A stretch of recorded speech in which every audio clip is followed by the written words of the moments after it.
Hey, good people. Good evening. Good evening. Come on in. It appears Truth is going to have a sleepover for us. She did change it to testing, but I think she going to do a sleepover.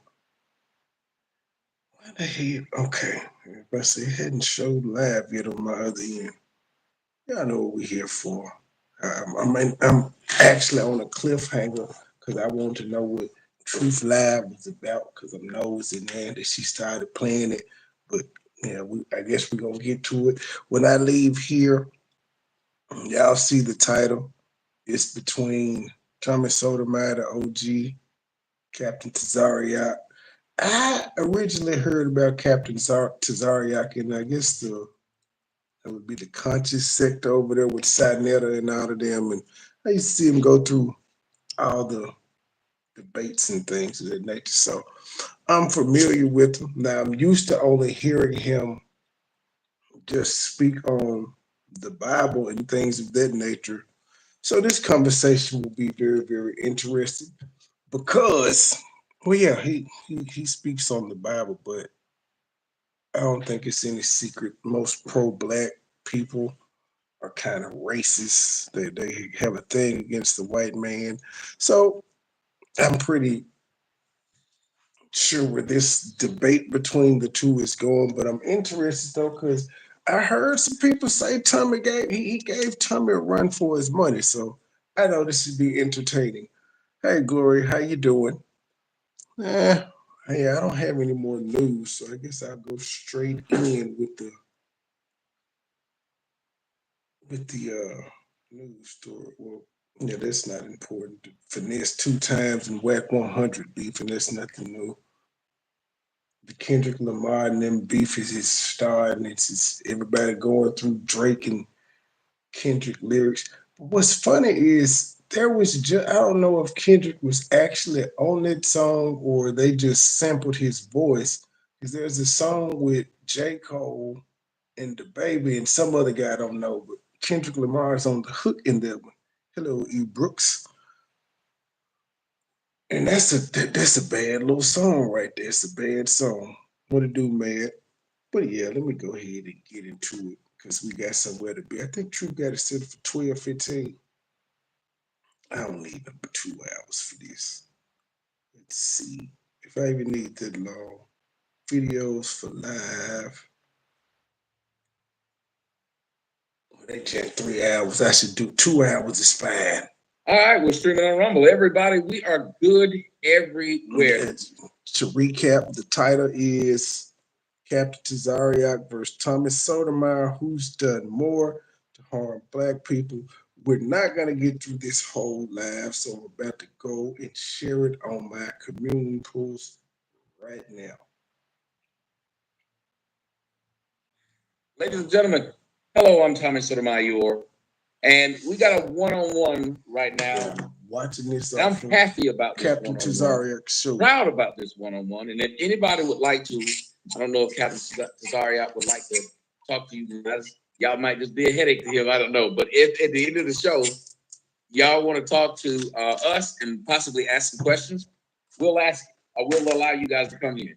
As y'all know, whenever I get some people who come on the show and they represent blackness a little bit more than me, I try to play a little song for them before they come on. Just to let them know what no, you're not. No. So before we get started, ladies and gentlemen, don't do what they did. What they do. Share. Tell your friends that one of the best shows out there is on, and one of the best, I believe, one of the best interviews that I probably have had in a while, because people have told me this needs to get done. People told me he gonna kill me, he gonna destroy me. He's shaking his head. Oh hell! You can't do that in front of my own audience. But check it out. Hey, we're gonna get it started right now and break him in. Let's give him a little bit of taste of that Soto Nation. So y'all shout my man out. No, he's not gonna do it. I ain't even finna build more shit. I'm not finna trigger what they did. Oh, somebody else. People feel confident. Black Wall Street. They built what they did. Hey, yours truly. What they did, Hey, what they Margie. did, what they gained. You want to live off somebody else. Margie, you ought to be tired today. It was a lot going on in the beef sector and stuff between the taco challenge and Pizarro and Reed arguing and Diva Tomboy's updates. You ought to be tired. I'm sure you were there. What they do, what they did, what they gained. You want to live off somebody else's loss. What have you been? That's all Black Wall Street from the IS. Y'all see him up there shaking his head? He had to mute himself. He had to mute himself. Get on up in here, man. This is my man Cesario from the ISUPK, and I always ask, what did you think of what you heard? I would like to say that I was surprised by listening to this song, but knowing a little bit of your history, I just was not surprised by.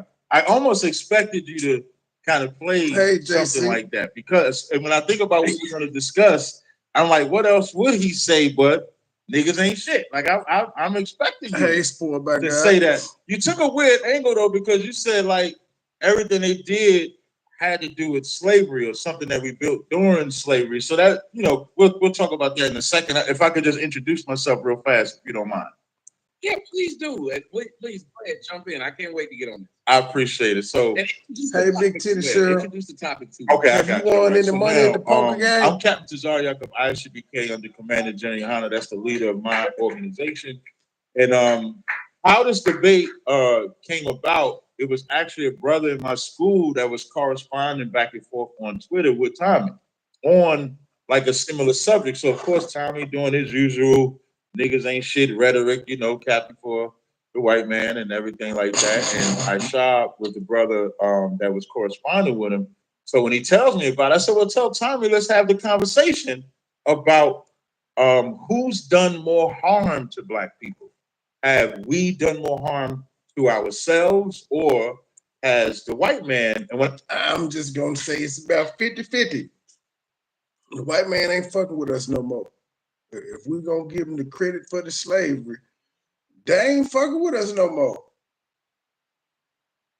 I say white. Not like it was during slavery. We couldn't have no opportunity back then. And it's not every single white person. So for all you white people, you don't have to get all in your panties about it. It's in general.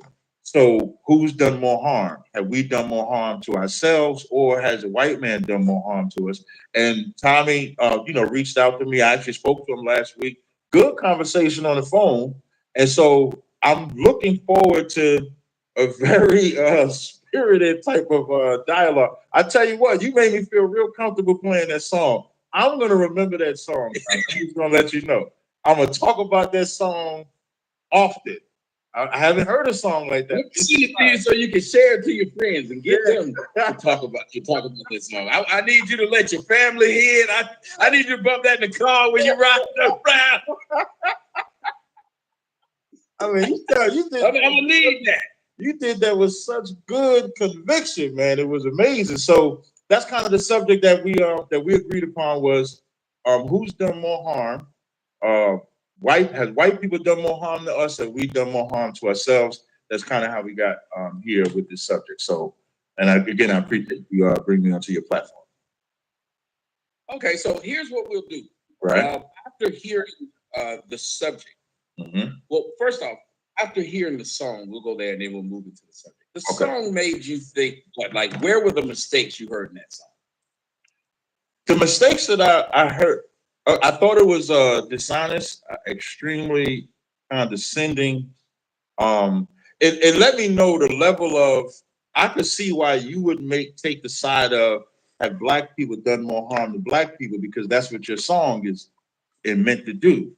You think your song is meant to wake people up, but your song is indicative of why you. I don't know if Tommy gonna go there, but I was around when this was created.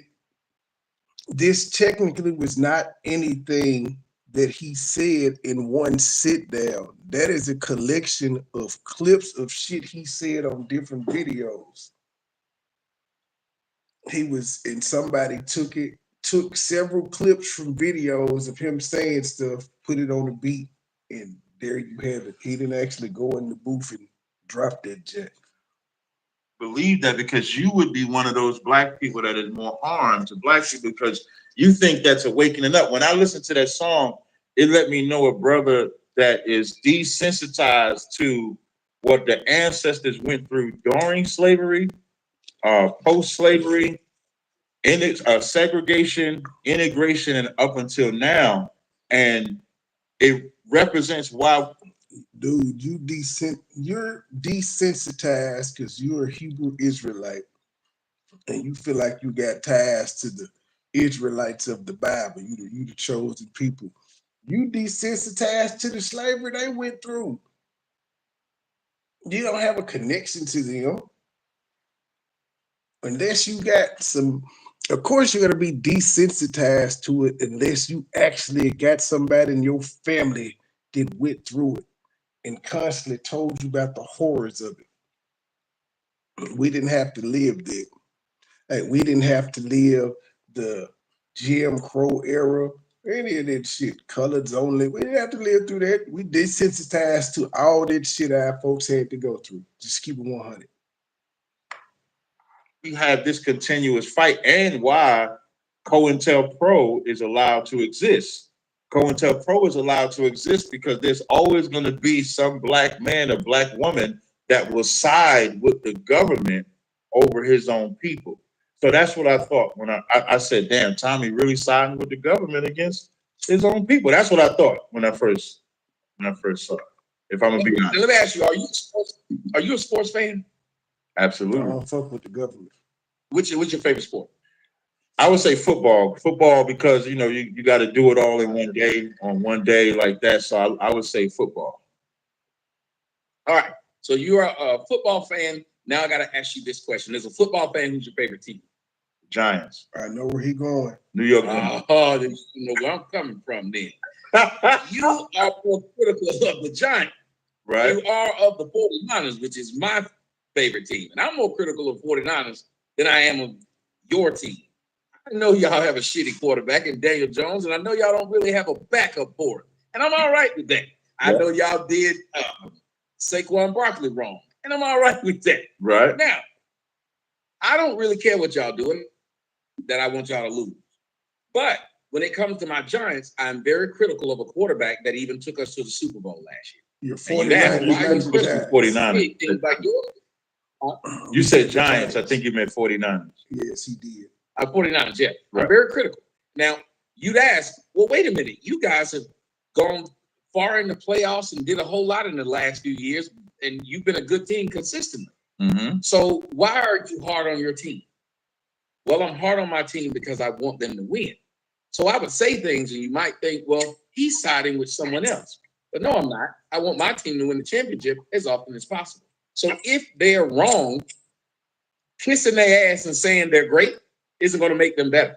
Telling them that we don't need to get better. Dallas Cowboy fans, take heed. Y'all constantly in preseason every year saying we gonna make the Super Bowl when you motherfuckers get put out the first round. It's not helping the team. It's not making y'all get to any Super Bowls, the NFC championships, or anything. It's just y'all being annoying and delusional. At linebacker and defensive tackle isn't going to make them get better. And me saying we haven't championship since Steve Young won it is not making me look like a bad fan. It's an honest fan that wants to see them do better. So I ask you, when you say it seems like I'm siding with the government, if the government's whooping your ass, if my son was getting his ass whooped by the next door neighbor, I might be siding with the neighbor's kid when I say he keep whooping your ass. You need to go whoop his. Until you whoop his, he's the better man in the fight.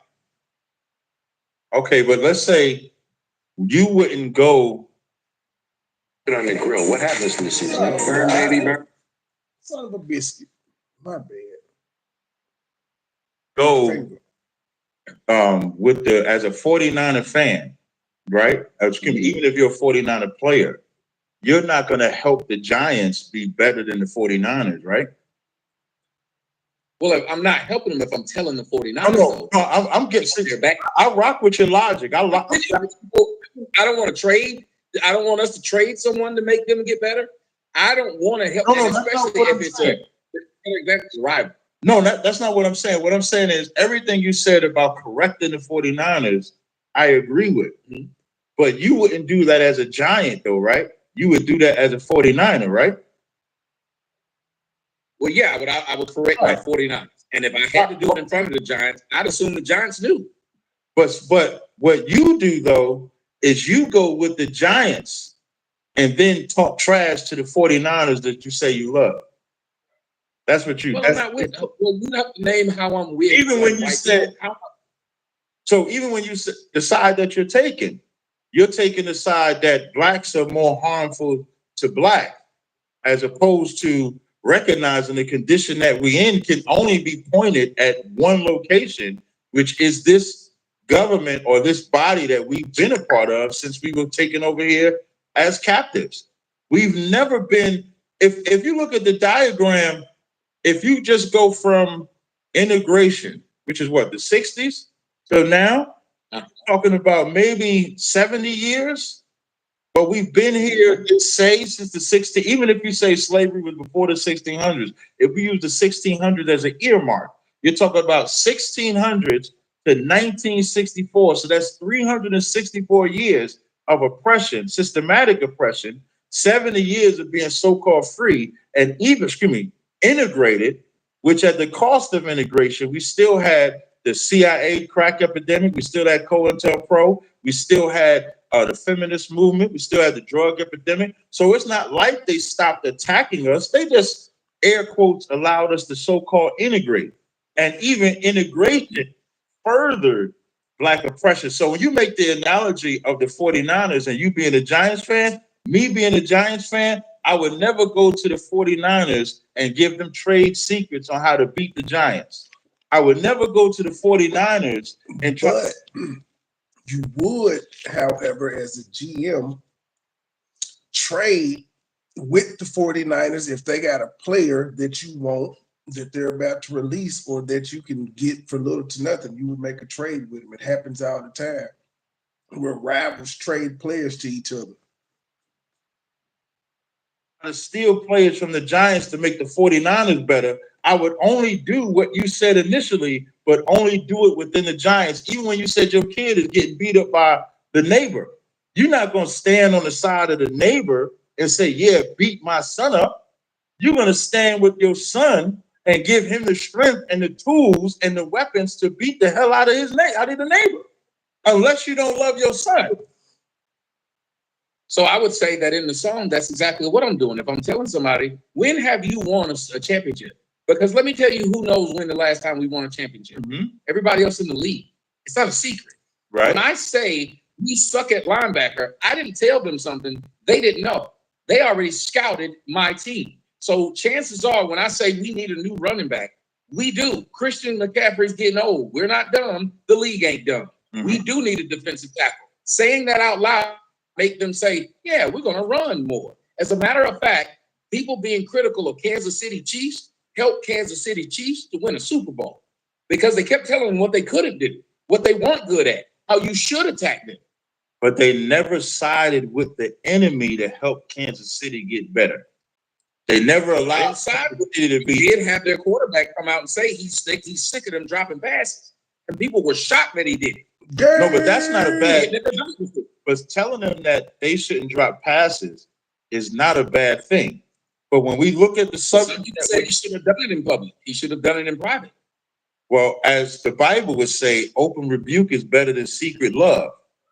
So that's not a bad thing. So that's not the bad. Say that again. Now tell them where they can find that in the Bible. I get it. I like that. I like that quote. It's a very good. Well, because if you think about it, it's two quotes in the Bible that we like to make, but it's something to make because it turns the fingers back at us. We like to quote things that make other people look bad. Right. That's a good one. It's Proverbs 27. That's Proverbs 27:5. It says, open rebuke is better than secret love. Now, what is said on the subject what makes what you did in that video on the subject do, and the reason why I said it desensitizes you, is it takes away from the fight that they did. No nation disrespects their ancestors' fight more than black people. Jewish people don't disrespect their ancestors' fight against the Germans. Y'all, let me skip it back. I'm doing these highlights. I'm having fun with this thing, so I want to cut out highlights of what both of them saying. Look back. Right. So That's good. It's Proverbs 27. That's Proverbs 27 and 5. It says, open rebuke is better than secret love. Now, what you said on the subject, what makes what you did in that video on the subject do, and the reason why I said it desensitizes you, is it takes away from the fight that they did. No nation disrespects their ancestors' fight more than black people. Jewish people don't disrespect their ancestors' fight against the Germans. The Arabs don't disrespect their ancestors' fight against the Jewish people, but we do. So you said, what have we built? So if I were to just name a few, because I know you mentioned Black Walls, that's usually like the famous one they like to mention. You got Seneca Village, you got Portsmouth, Ohio, Wyandotte, Michigan, Pollock, Louisiana, Salina, Tennessee, Comanche County, Texas. You got tons of cities. You even got cities now that today are lakes that were once black cities. And what happens is whenever we build up, there's always that same oppressor, that same white man. I heard about that lake recently, and they're saying that people, like 200 people, have died in it since the early 90s. They think it's haunted by the ancestors, and they want to build an amusement park on top of a water park at the lake. I saw a video, a comedian made a video about it the other day. It comes and tear it down. And then the war never Lake stops. Lanier. And we're always prepared for the war. The problem is people on our side will switch sides and they'll join the other side. Like Fred Hampton, for example, when they did that movie, you could see how COINTELPRO infiltrates them. You see how they just when they released what Nixon and Reagan and all was doing with the drug epidemic that was specifically targeted to us. Now, why do you think that is? You had two, I don't agree with their religious beliefs, meaning Martin Luther King and Malcolm. I don't agree with their religious beliefs, right? But you had two black men that was able to galvanize black people for a cause, because they'll tell you that black people didn't build anything, that they didn't do anything. And then what they did was they had COINTELPRO infiltrate the Nation of Islam. Malcolm X gets separated and then killed. Then you got the white man kill Martin. And at the time that he killed Martin, Martin is saying that the dream that he had was a nightmare, that it was superficial, letting you know trying to eat at master's table wasn't the right thing to do. And then he gets killed. And then at that break in the 70s, you had the feminist movement and the drug epidemic. And when crack came, it eradicated black people. And so if we're gonna not honor our ancestors that made mistakes and did good things, we'll never recognize the real enemy. And we'll never see it coming. That's why they still vote. People still gonna try to find a reason to vote for Joe Biden or vote for Trump. They're gonna try to find a reason to still vote, thinking that our hope is in that. You're familiar when President Biden got in office and the Chinese people got that bill passed? I think they got it passed in like if Biden got inaugurated in January, I think like 3 weeks when somebody attacked the Asian, they got the anti-Asian bill passed. Yep. Oh no. Familiar with that? Yes. They didn't get that bill passed by joining America. They got that bill passed by using their internal power and saying, we won't support you, we won't build you, we won't help you. But because we have such a integrated type of mentality, that's why we don't think like that. We still find ways to join an enemy when he was never meant to be our friend. Okay. Now I would like to speak towards that. Now you talked about a lot of cities that you said were formed and I guess sustained by blacks, but then the excuse me, the white man came in and destroyed those cities. You said every time that we build something, the white man comes and destroys it. When I said in that song, I said, if Black Wall Street was so important that we continue to keep talking about Black Wall Street was important, then we could have easily built it back. I went over to Tulsa, Oklahoma, and went there, and I saw that there's a college called Langston Hughes College. And there's also nothing else. There's Langston Hughes College and a church. The land is cheap. Blacks could have bought it. We have a whole lot of celebrities with clothing lines and all kinds of stuff. They could have set that up and rebuilt Black Wall Street themselves. They haven't. They just complain about Black Wall Street not being there. You talked about how those other cities are, and I know I grew up Black. A lot of us grew up Black in the United States. Guess where we didn't hear anything about those cities? From parents, grandparents, never heard these things. Ooh. So then that means they failed us by telling us where. Oh, shit. I fall in that category. We learned about that shit in school, and my mama went to a HBCU in the midst of our schoolings, and we didn't get these conversations. We didn't. They didn't tell us about Dr. King and none of that shit either. That's learned it in school. Now, Malcolm X, they didn't talk about as much in school. I learned about him from the movies and medallions and asking questions, you know, the 80s era, but they didn't talk about Malcolm at all in school. These things are and what they meant. What you said the Jews do. The Jews actually do that to their children. They send their kids to Hebrew school when they're children.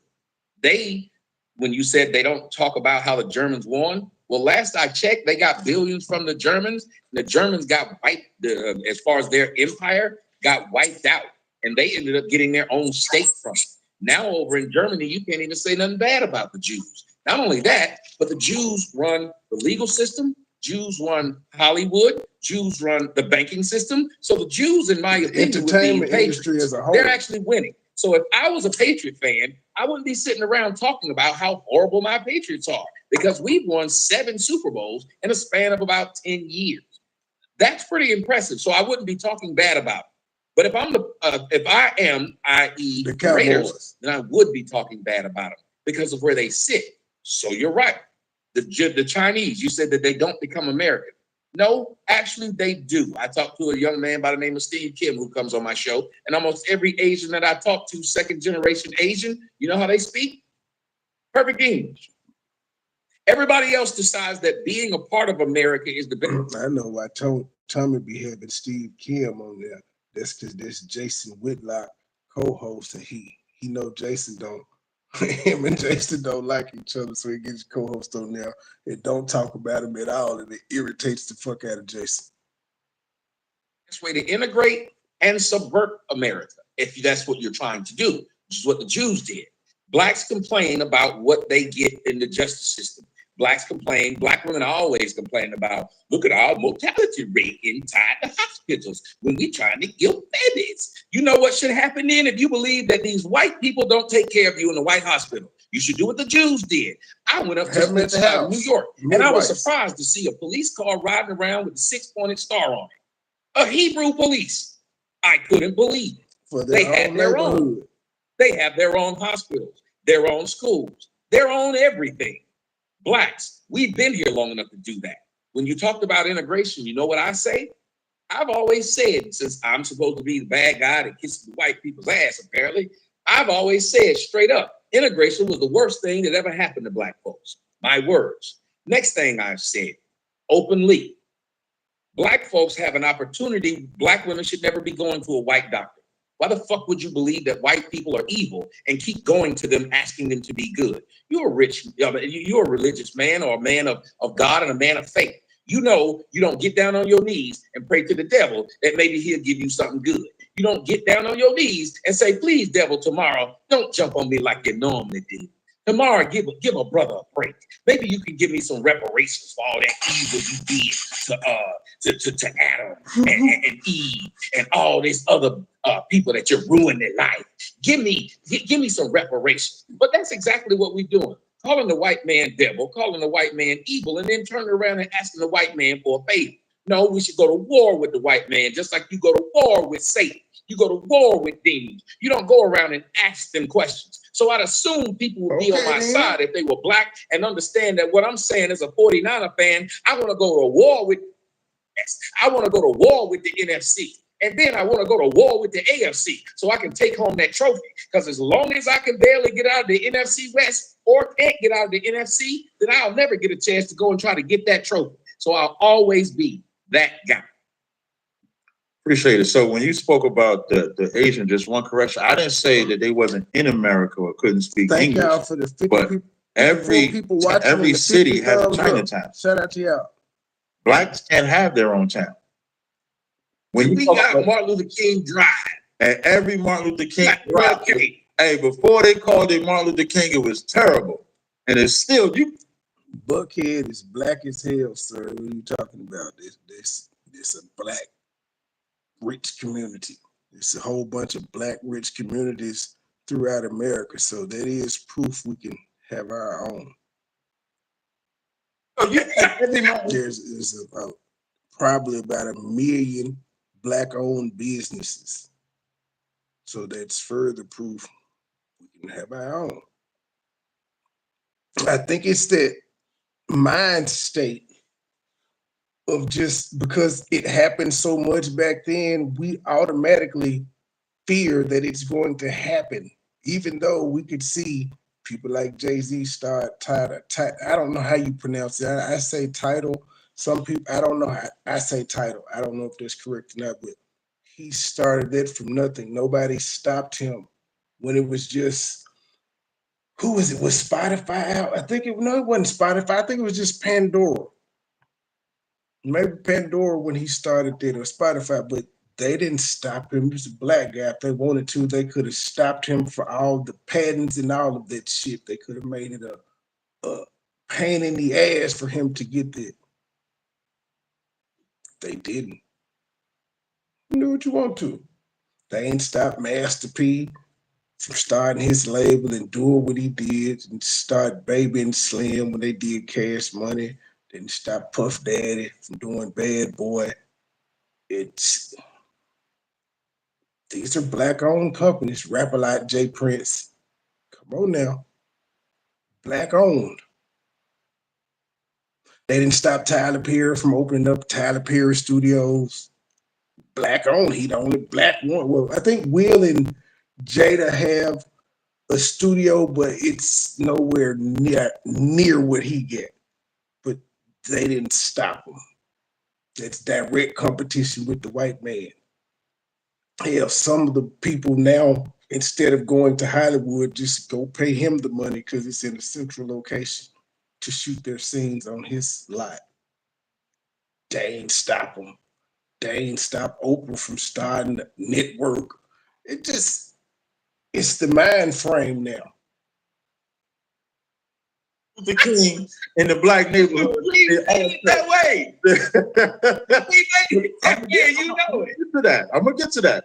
When you talk about the reparations part, I'm not gonna say whether I'm for or against reparations, but you did kind of just double talk, because the Jewish man gets, to this day, like the New York governor just gave $185 million to victims of the Holocaust. When you think about it, that generation is probably gone. They still get But when you look up the news article, it says it's not just for their generations, it's for the generations after.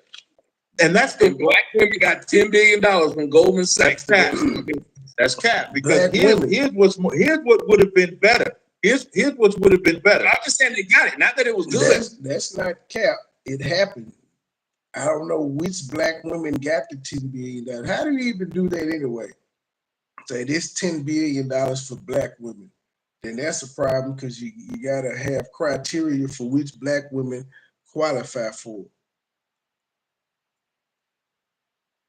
Or should every black woman have just got like $1,000? How do you break that down? I think it was horrible that they gave it to black women, because they don't do anything for black men.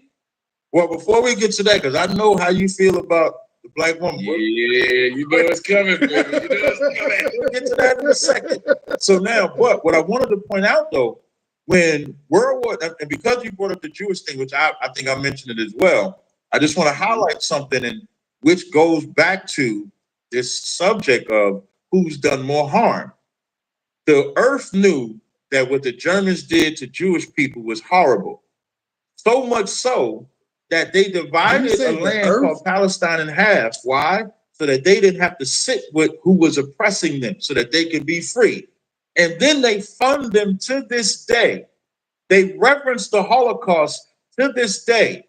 When Black people got freed from slavery, they gave them nothing that you can say is retribution for the irreparable damage of Liberia.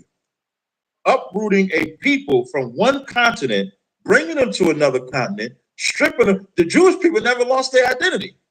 Blacks lost their identity, their name, their race, their creed, and everything. And still, without reparations, in spite of it all, when the white man was going through his Great Depression, that's when we built. The church was one of the major cornerstones in the Black community during what the white man called his Great Depression. Those cities I talk about, Seneca Village. Seneca Village was a village in Central Park that when they just wanted to expand it, they just displaced all the people out of. Hey, Truth, you ready for our sleepover? I ain't doing no sleepover with this damn topic. Duh. You still got your thing set for 12:10. That's why I said you doing the sleepover. I just got that into I just got that's not sleepover. No, I just got that up because I'm switching all my devices over, and I need that to be able to go in the StreamYard. I'm not going back live tonight. We'll do it tomorrow. Oh, okay. Seneca Village so they can expand apart.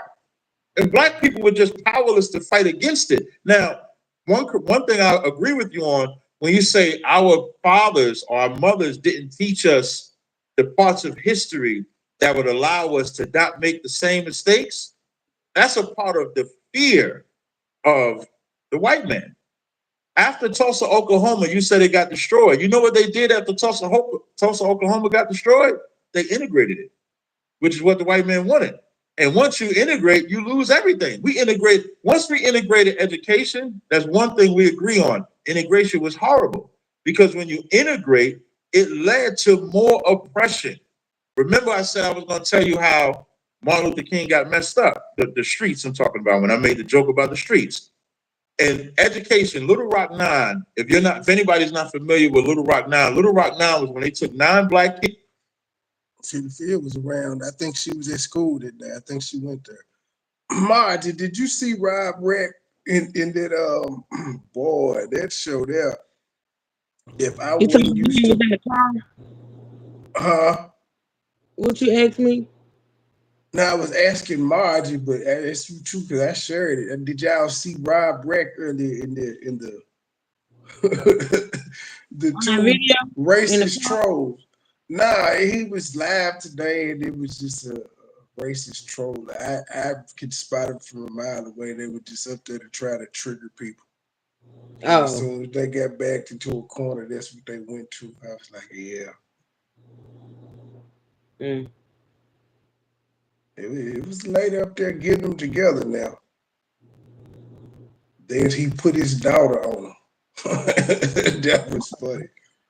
Yeah, it was a family. It was his daughter and dad up there. But they play too much because one of the things the Black girl was saying is, you said she told the white dude he sleep with his daughter.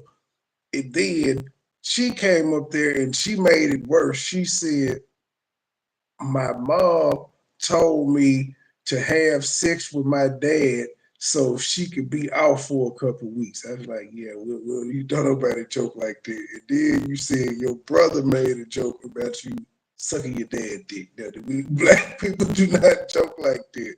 No, that is weird. So it was entertaining, but it was meant to trigger if you don't know what these people were doing. That's why I'm glad the sister she ignored all that bullshit and held her composure. It's like she knows. That's what I said. When I shared it, I said, this is racist. Kids brought them down to Arkansas. That's that photo where they got Jerry Jones in it because he's in that picture with them with the kids because he's a part of the racist crowd that's ready to assault these 9 black children. Yeah, right. So now as he's forcing them, excuse me, as our people are. You see a white girl kept her face kept getting red. She was red in the motherfucker. She was embarrassed. Forcing them thinking integration is going to work. I can play you a video of the woman saying that they asked her what was her experience. She said, well, I would have been more nicer to my brother and sister if I wouldn't have went to that school because they were oppressing her at that school. Talk about other kids was oppressing her at that school. When she came home, she took that oppression because she couldn't fight against them. So now she. That's how this shit be though.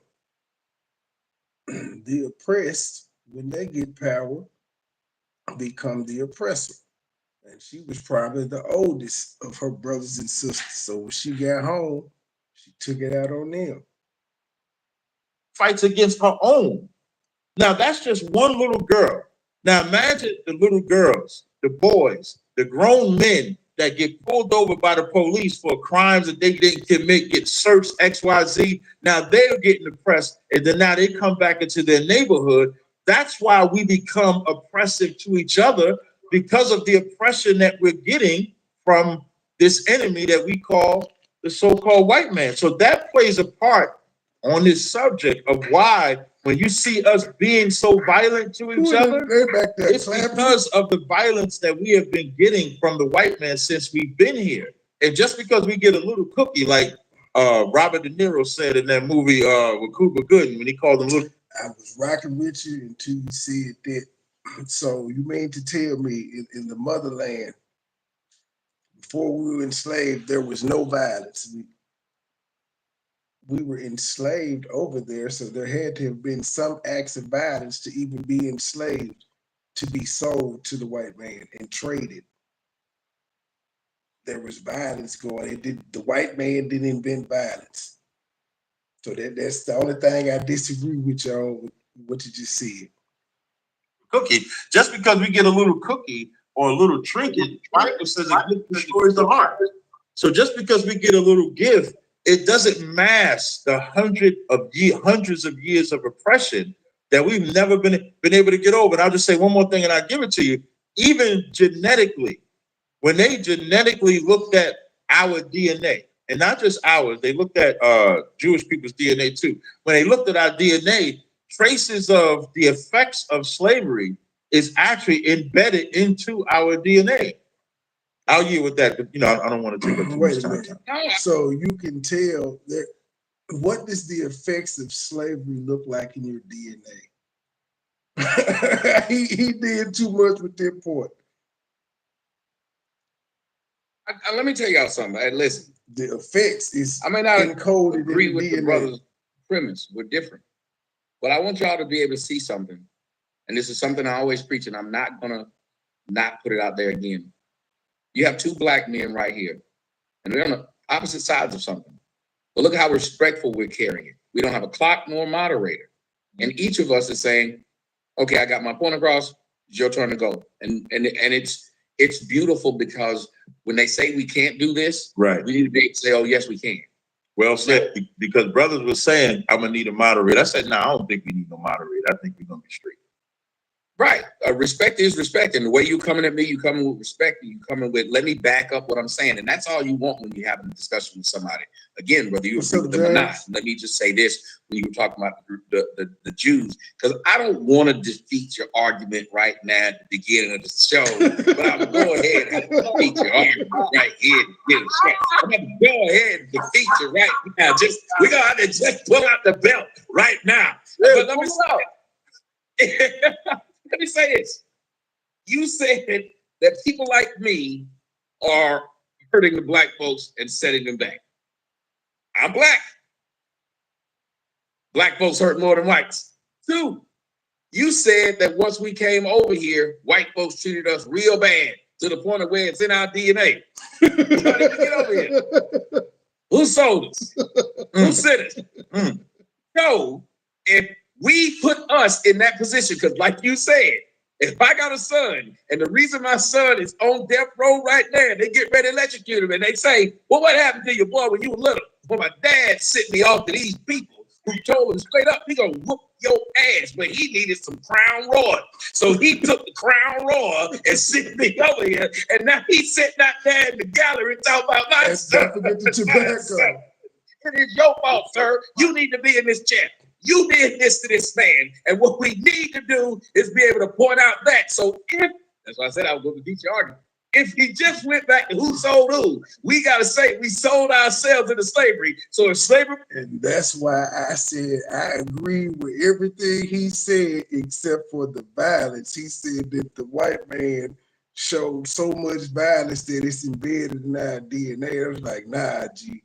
In order for us to have been enslaved in Africa in the first place, to be sold and traded, there had to have been some wars and bloodshed going on. It's as simple as that.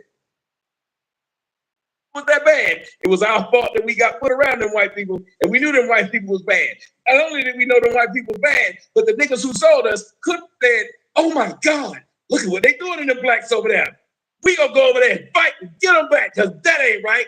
They didn't do that either. They ain't sitting now ship over here to bring us back. They ain't sitting now gun over here, now militia. They ain't sitting Hamas. They ain't sitting the Boko Haram. They ain't sitting nobody over here. They just sit over there and say, oh, wait a minute. Seems like y'all went over there and made a good time. We gonna try to go too. We gonna get a visa and go over there. We gonna try to come from Nigeria. We gonna try to come from Ghana. We gonna try to come from every one of these places you were sold from, just because it seems like y'all doing better over there than we doing over here. Now that's a shame. Let me go to the Jews. You said the Jews, they never were, they didn't lose their history. Cool. Under the threat of death, they still didn't lose their history. But when they wanted to integrate, they would change their names. There was many Jews who said they didn't know they were Jews, because their parents were trying to make sure that they didn't grow up Jewish, so they didn't have the Jewish problems. There were many Jews who would go into each of these places, because remember, they didn't have no home, and they kept getting kicked out of homes. It was like a bad penny. They just kept turning up places and people didn't want them. But they still sat there and didn't do what? What you told us that blacks did, because they were oppressed, that they turned against each other. Well, Jews didn't turn against each other. That oppression, because you remember, was two things that pressure will do. It will burst pipes and it will make diamonds. Pressure on the Jews made a diamond because they went inward. They got closer together. Oh, shit. Sorry, y'all. Wrong button hit again. No. And then I keep doing it. Little Rock 9 was when they took 9 black kids. Because of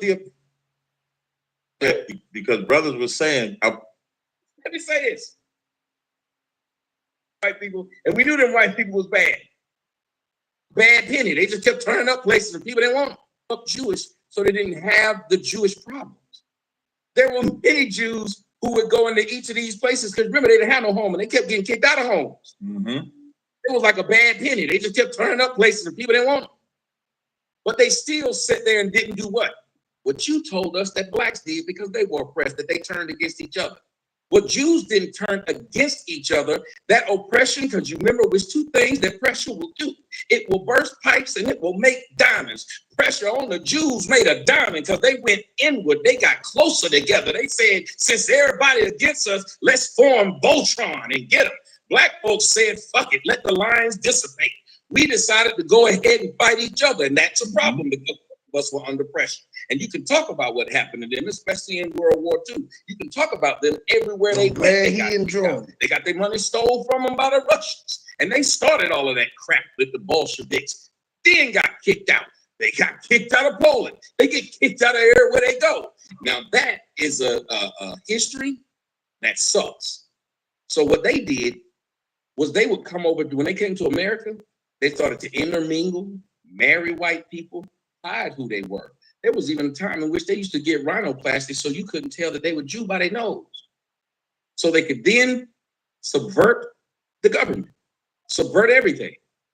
They made Hollywood because the Jews were kicked out of New York when they formed the damn plays and all that shit over there. They got this shit stolen from them. So you know what they said? There's land out west. Ain't nobody claiming it. We know that people like watching our movies. We're gonna go out there and make it. And here's what we're gonna do. We're gonna make it difficult for them to get rid of one of us. So we're gonna have 5. You know how they have the 5 families in the game? You know they did that with the movies, right? They had 5 studio heads, all two. So if you try to get rid of one, you got to get rid of all of them. So it looks like they're fighting with each other. It looks like they're making movies against each other. But all the studio heads work together. They were smart. We as blacks could have then, could have in the middle, and could have now done the exact same thing. But we're not. We have our Tyler Perry's. We have our Oprah Winfrey. We got all these people who got all this power and clout. But what happens? We'll turn our own people and ruin their lives, tear them down. Bill Cosby said something that made me pissed off. What? That black folks need to pull up their pants and stop being gangsters and naming their kids stupid shit. That made black folks turn against this man. But it wasn't black folks. Because black men are used to being criticized, and I'm gonna land right here. Black men are used to being criticized. We are. We're being told, we get told you ain't shit. Y'all need to take care of your kids. And we've been told we wrong so much, we accept it and go to other men and tell them, yeah, y'all do need to take care of your kids. And we'll be taking care of our kids, but we'll say there needs to be more of them.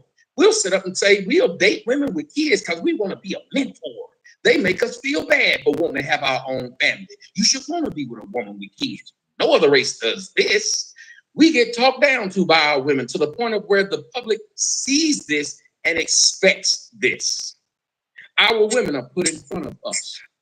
So what do the men do? They're used to being destroyed. Right now, I saw, and this is what I mean. I saw a man by the name of Jonathan Majors. And Jonathan Majors, apparently, it came out today that the white girl he was with is now suing him again. And I watched in the comment section how many black women, one of them said, that's what y'all get for dating them clear women. But if we call them muddy women, they get mad. Now, if that's what you get for dating clear women, why is it that these same black women don't bring up Tory Lanez? Last I checked, he in jail because of a black woman. Mike Tyson, black woman. I can name you way more black men who've had their lives ruined by black women. But then when black women get them a white man, they don't ever talk about clear men, pink dicks. No, they say the reason they got with him is because, well, I tried to find black love. So you cheer when a black woman's with a white man, but you say something stupid like that's what you get for dating a white woman with what's happening to Jonathan Majors, as if it wouldn't have happened with a black woman. We'll tell Chris Brown that.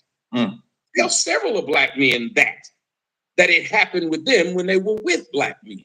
There were black women that actually said, Kobe Bryant deserved to die because he gave his money to a white woman. And she ain't white, but they don't care.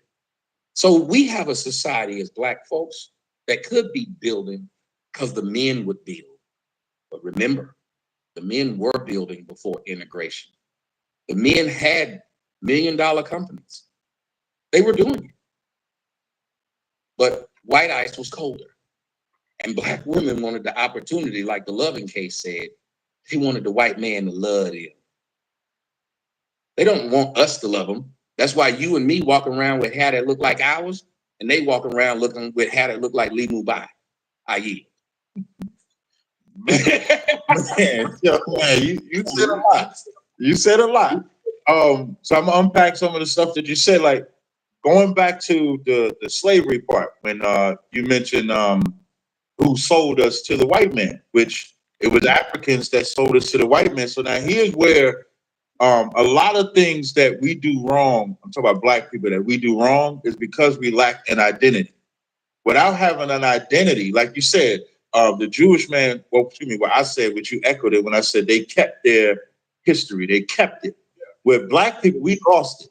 Like we've been called everything under the sun, black, Negro, Afro-American, as if your Afro makes you who you are. African-American, how can you be 2 continents? So we don't have that identity. So historically, we believe that Africans sold other Africans into slavery. Earlier, you said you like the Bible, so I would like to read a Bible verse.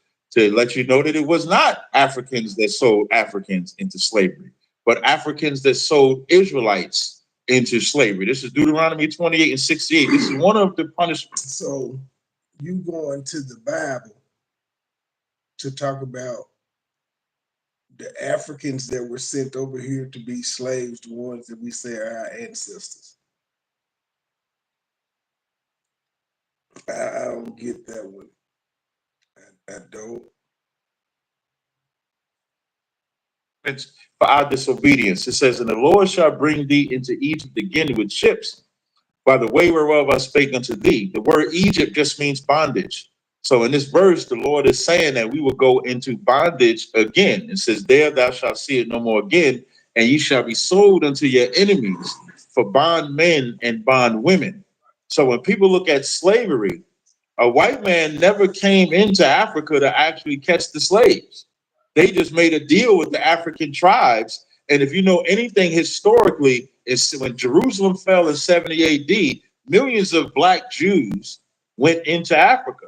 So the Africans knew exactly who they were selling. They were not selling their own, but they were selling the people that came in as foreigners to their land, which were the Israelites. Harriet Tubman is a good example. Bruh, they still ended up being your folks, our folks, the ones that got on the boats, they were black.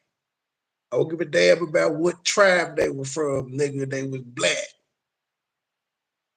The ones that you said got done so bad during slavery that it's still in our DNA today, they were black. Example of that, if you just look up online, when it says Harriet Tubman knew she was an Israelite, her and her family knew they were Israelites, there was always an oral tradition. So it wasn't a father selling his son. It was the cat it was a cat across the street that you said was beating up your son. It was him selling your son instead of like that. So I just want to point that out. The other thing, when you pointed out that when the Jewish man came over here, he was able to blend in and marry the American white woman. Well, of course, whites look like whites. So it ain't that hard for a white person to come over and marry another white person. Now, I don't promote interracial marriage at all. Only my people can marry their own people. I just want to highlight that. But you ain't willing to do it for the sake of your people. You ain't willing to lay down with a snow bunny for the sake of your people. In the long run, we can integrate and kill them. We can breed them out. Look at Jonathan Majors. Listen, Jonathan Majors had that white. We can breed them out. Woman chasing him about 7 blocks. She was chasing him about 7. Listen, Jonathan Majors, he just got finished training for the damn Rocky movie. And he hauling ass from the white woman over the phone. He like this on the camera. He just hauling ass from the Al Green had a black woman throw some hot ass grits on his chest like he was asleep. I'm gonna get to that. Because and I'm gonna make this statement. Ethnicities having internal issues is not a black thing.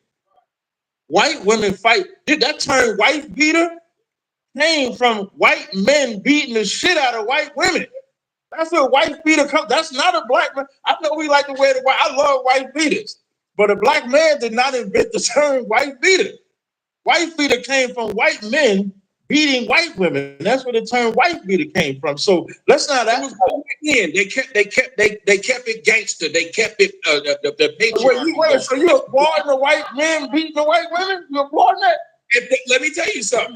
I applaud the Patriots for deflating them balls. They won championships. I ain't gonna listen. If you winning, I need to find out how you winning. So don't get mad at what the Jews doing with Hollywood making black folks look bad. I think black folks need to be able to do the same thing. So I do not get mad at the winner. Wait, so you saying it's okay to beat a woman? Before I'm saying patriarchy is real, and somehow they kept it together.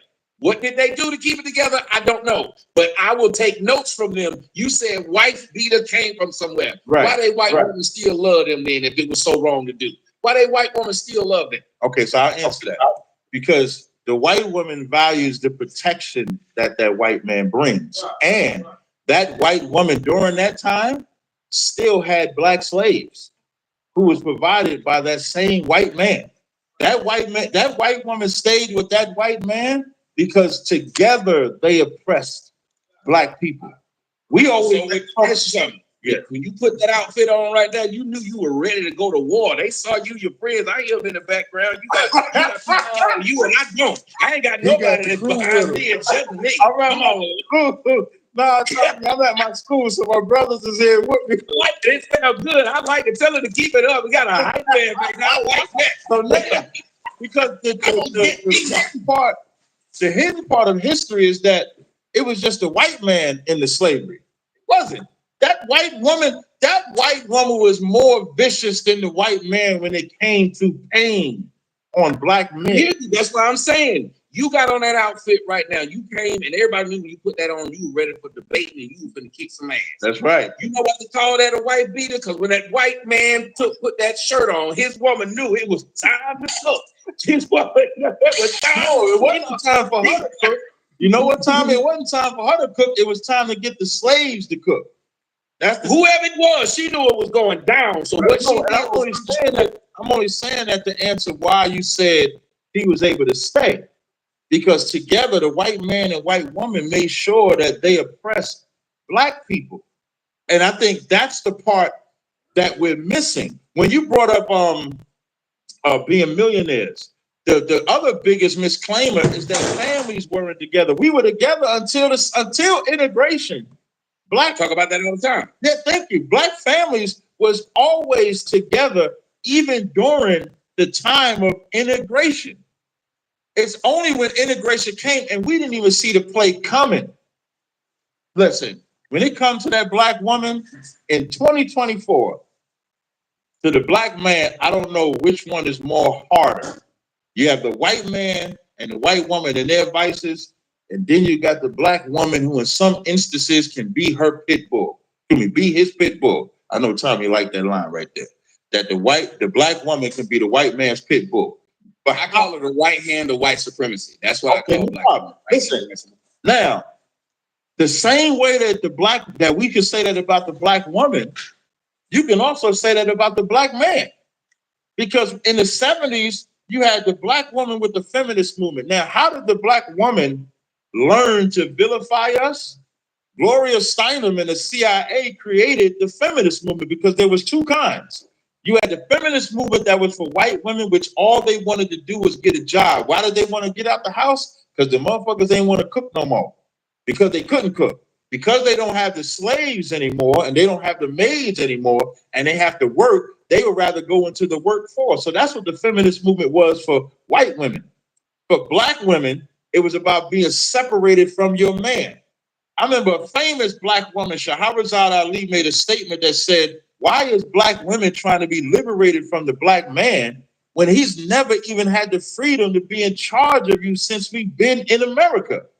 So Gloria Steinem, Angela Davis, who's the woman that wrote The Color Purple. So what they did, them Jewish bastards that you said is in charge, them 5 Paramounts and all that, what they did was through media, was create movies and music that was centered around us being separate from each other, was centered around like the white farmers, their families could stay together and get government assistance. The black household, the black man had to be out the house in order to get that government assistance. So although the black man and the black woman is having sex and making babies, if their luck runs out because we're in poverty, because that was also systematic oppression from the white man and they go to get government assistance, the man can't be in the house in the black community, but the man can be in the house in the white community. So now you get the separation of houses. Then you have the music and the movies that get created that just show constant tension between the black man and the black woman, to where you create the dynamic. I'm an independent woman. I don't need no man. I don't need this. I could be separate. The Color Purple is like one of the most horrific movies ever created. And even that was done to teach black women to be separate from their man. Okay. So now we have to say, who's teaching them that lesson? Just like you could say on the flip side, because I know you want to be solely on the black woman, but when it comes to the black man, he also failed at listening to that same oppressor. It's almost like we're puppet masters. We're puppets, and then you have the puppet master at the top, which is the white man and his system. that just pulls the string to keep the tension between us. So whereas we looking at each other as the enemy, even you in this debate is taking the side of we're harm to ourselves, when we're not even realizing the one that's pulling the strings to create that tension between us. Because even with Jonathan Majors, you know who gave him his strength? Black woman, Megan Good. Megan Good sticking with him. Is Megan Good not sticking with him? Megan Good left the man. The pastor broke this man's heart. Not about that part. But I forget that. I would have to look at how they broke up. Right? How they broke up. They broke this man's heart. Okay. And I was quoted something earlier. Okay. Yes. Okay. You quoted Deuteronomy. 28, right. I'm going to quote something from you. Okay. The fuck is wrong with you? This ain't about money. I could give a fuck about money. Mm-hmm. You see this fucking place. I built this fucking place with my bare fucking hands. Mm-hmm. Every light socket, every piece of tile, me with these fucking hands. You know where that came from? Where? Not Deuteronomy, but do the right thing. And that's the problem. Niggas do the right thing. We did it. That was Sal from Do the Right Thing. And black folks would just stop Deuteronomy and do the right thing. And what he said was, look around, man. I built all this with my hands. And you talked about what happened with the Jews, but you didn't talk about where the word ghetto came from. Who was the first put in ghetto? I mean, Germans. Who was the first brought over here and tried to be made Germans, to not want to be people, whatever Germans. it is they were and to break up their families? But guess what they wouldn't do again? Pressure. Let me mute that and correct them. The word ghetto came from the Germans, not the Jews. Pipes or pressure can make diamonds. They were under the same pressure, and what they did was they said, we'll do better sticking together. That is why they decided to go into the fields of doctors, because they said, they're experimenting on us. Why would we want to go to any doctor? We saw what they did over in Germany. We don't trust no doctors other than Jews. And that's why they became doctors. They said, we don't want to become subject of the law in these other lands, because if we don't know how to read the law or write the law, we then become subject to the law. And so what did they do? Right now, when you get in trouble, what kind of lawyer do they tell you to get? Don't matter how black you are. What do they tell you? Get you a Jew.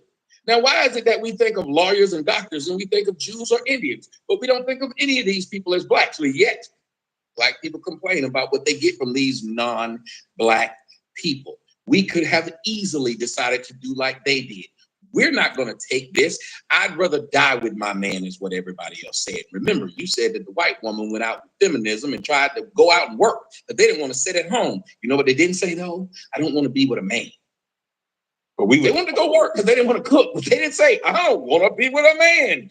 And I can kill your argument again, pull out the belts yet again. Mm-hmm. If black people can be told and manipulated by so many people, last I checked, that is a sign of weakness. And that means you yourself is a problem, because that means you're weak, you're stupid, you're dumb, you're whatever word you want to call, that someone can always be your puppet master. When are we going to get to the point where we start pulling our own strings?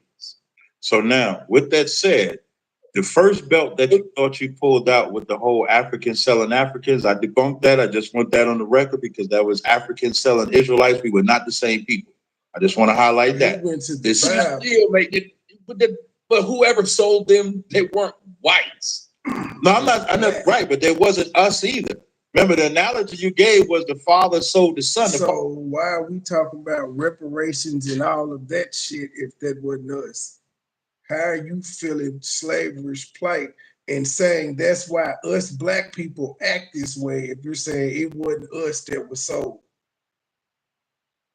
That makes no sense. That you shouldn't even be speaking on the DNA or any of that. You shouldn't be talking about the slave master, wife, or none of that, because that wasn't us, and we can't empathize with it no more than we can feel what the Jews went through.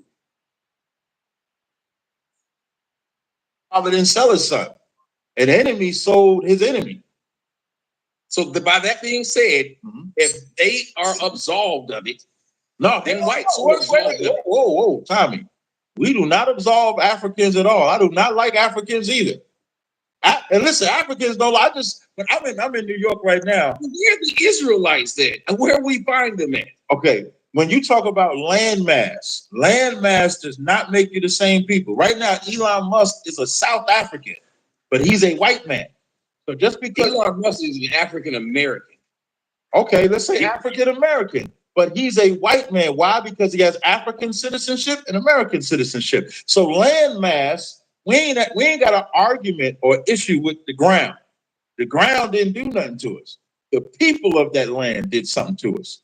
So Africans selling us is what it was. And the biggest thing in America is that when they use the term African, and I want to address what you thought you put the belt out the second time, because I just destroyed the first belt. So I want to just destroy the second. That did not destroy. You know, I don't know the difference between just like you said. Listen, wait, let me stop you. Good. Jews and white people, you said they all white. It's a, that's what I was dealing with.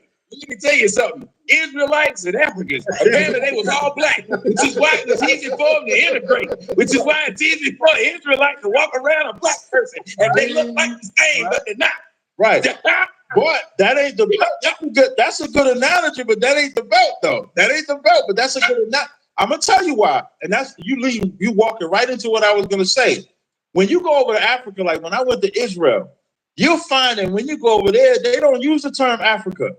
They use the tribe and village that they come from. They all have the same melanin. They know who is who.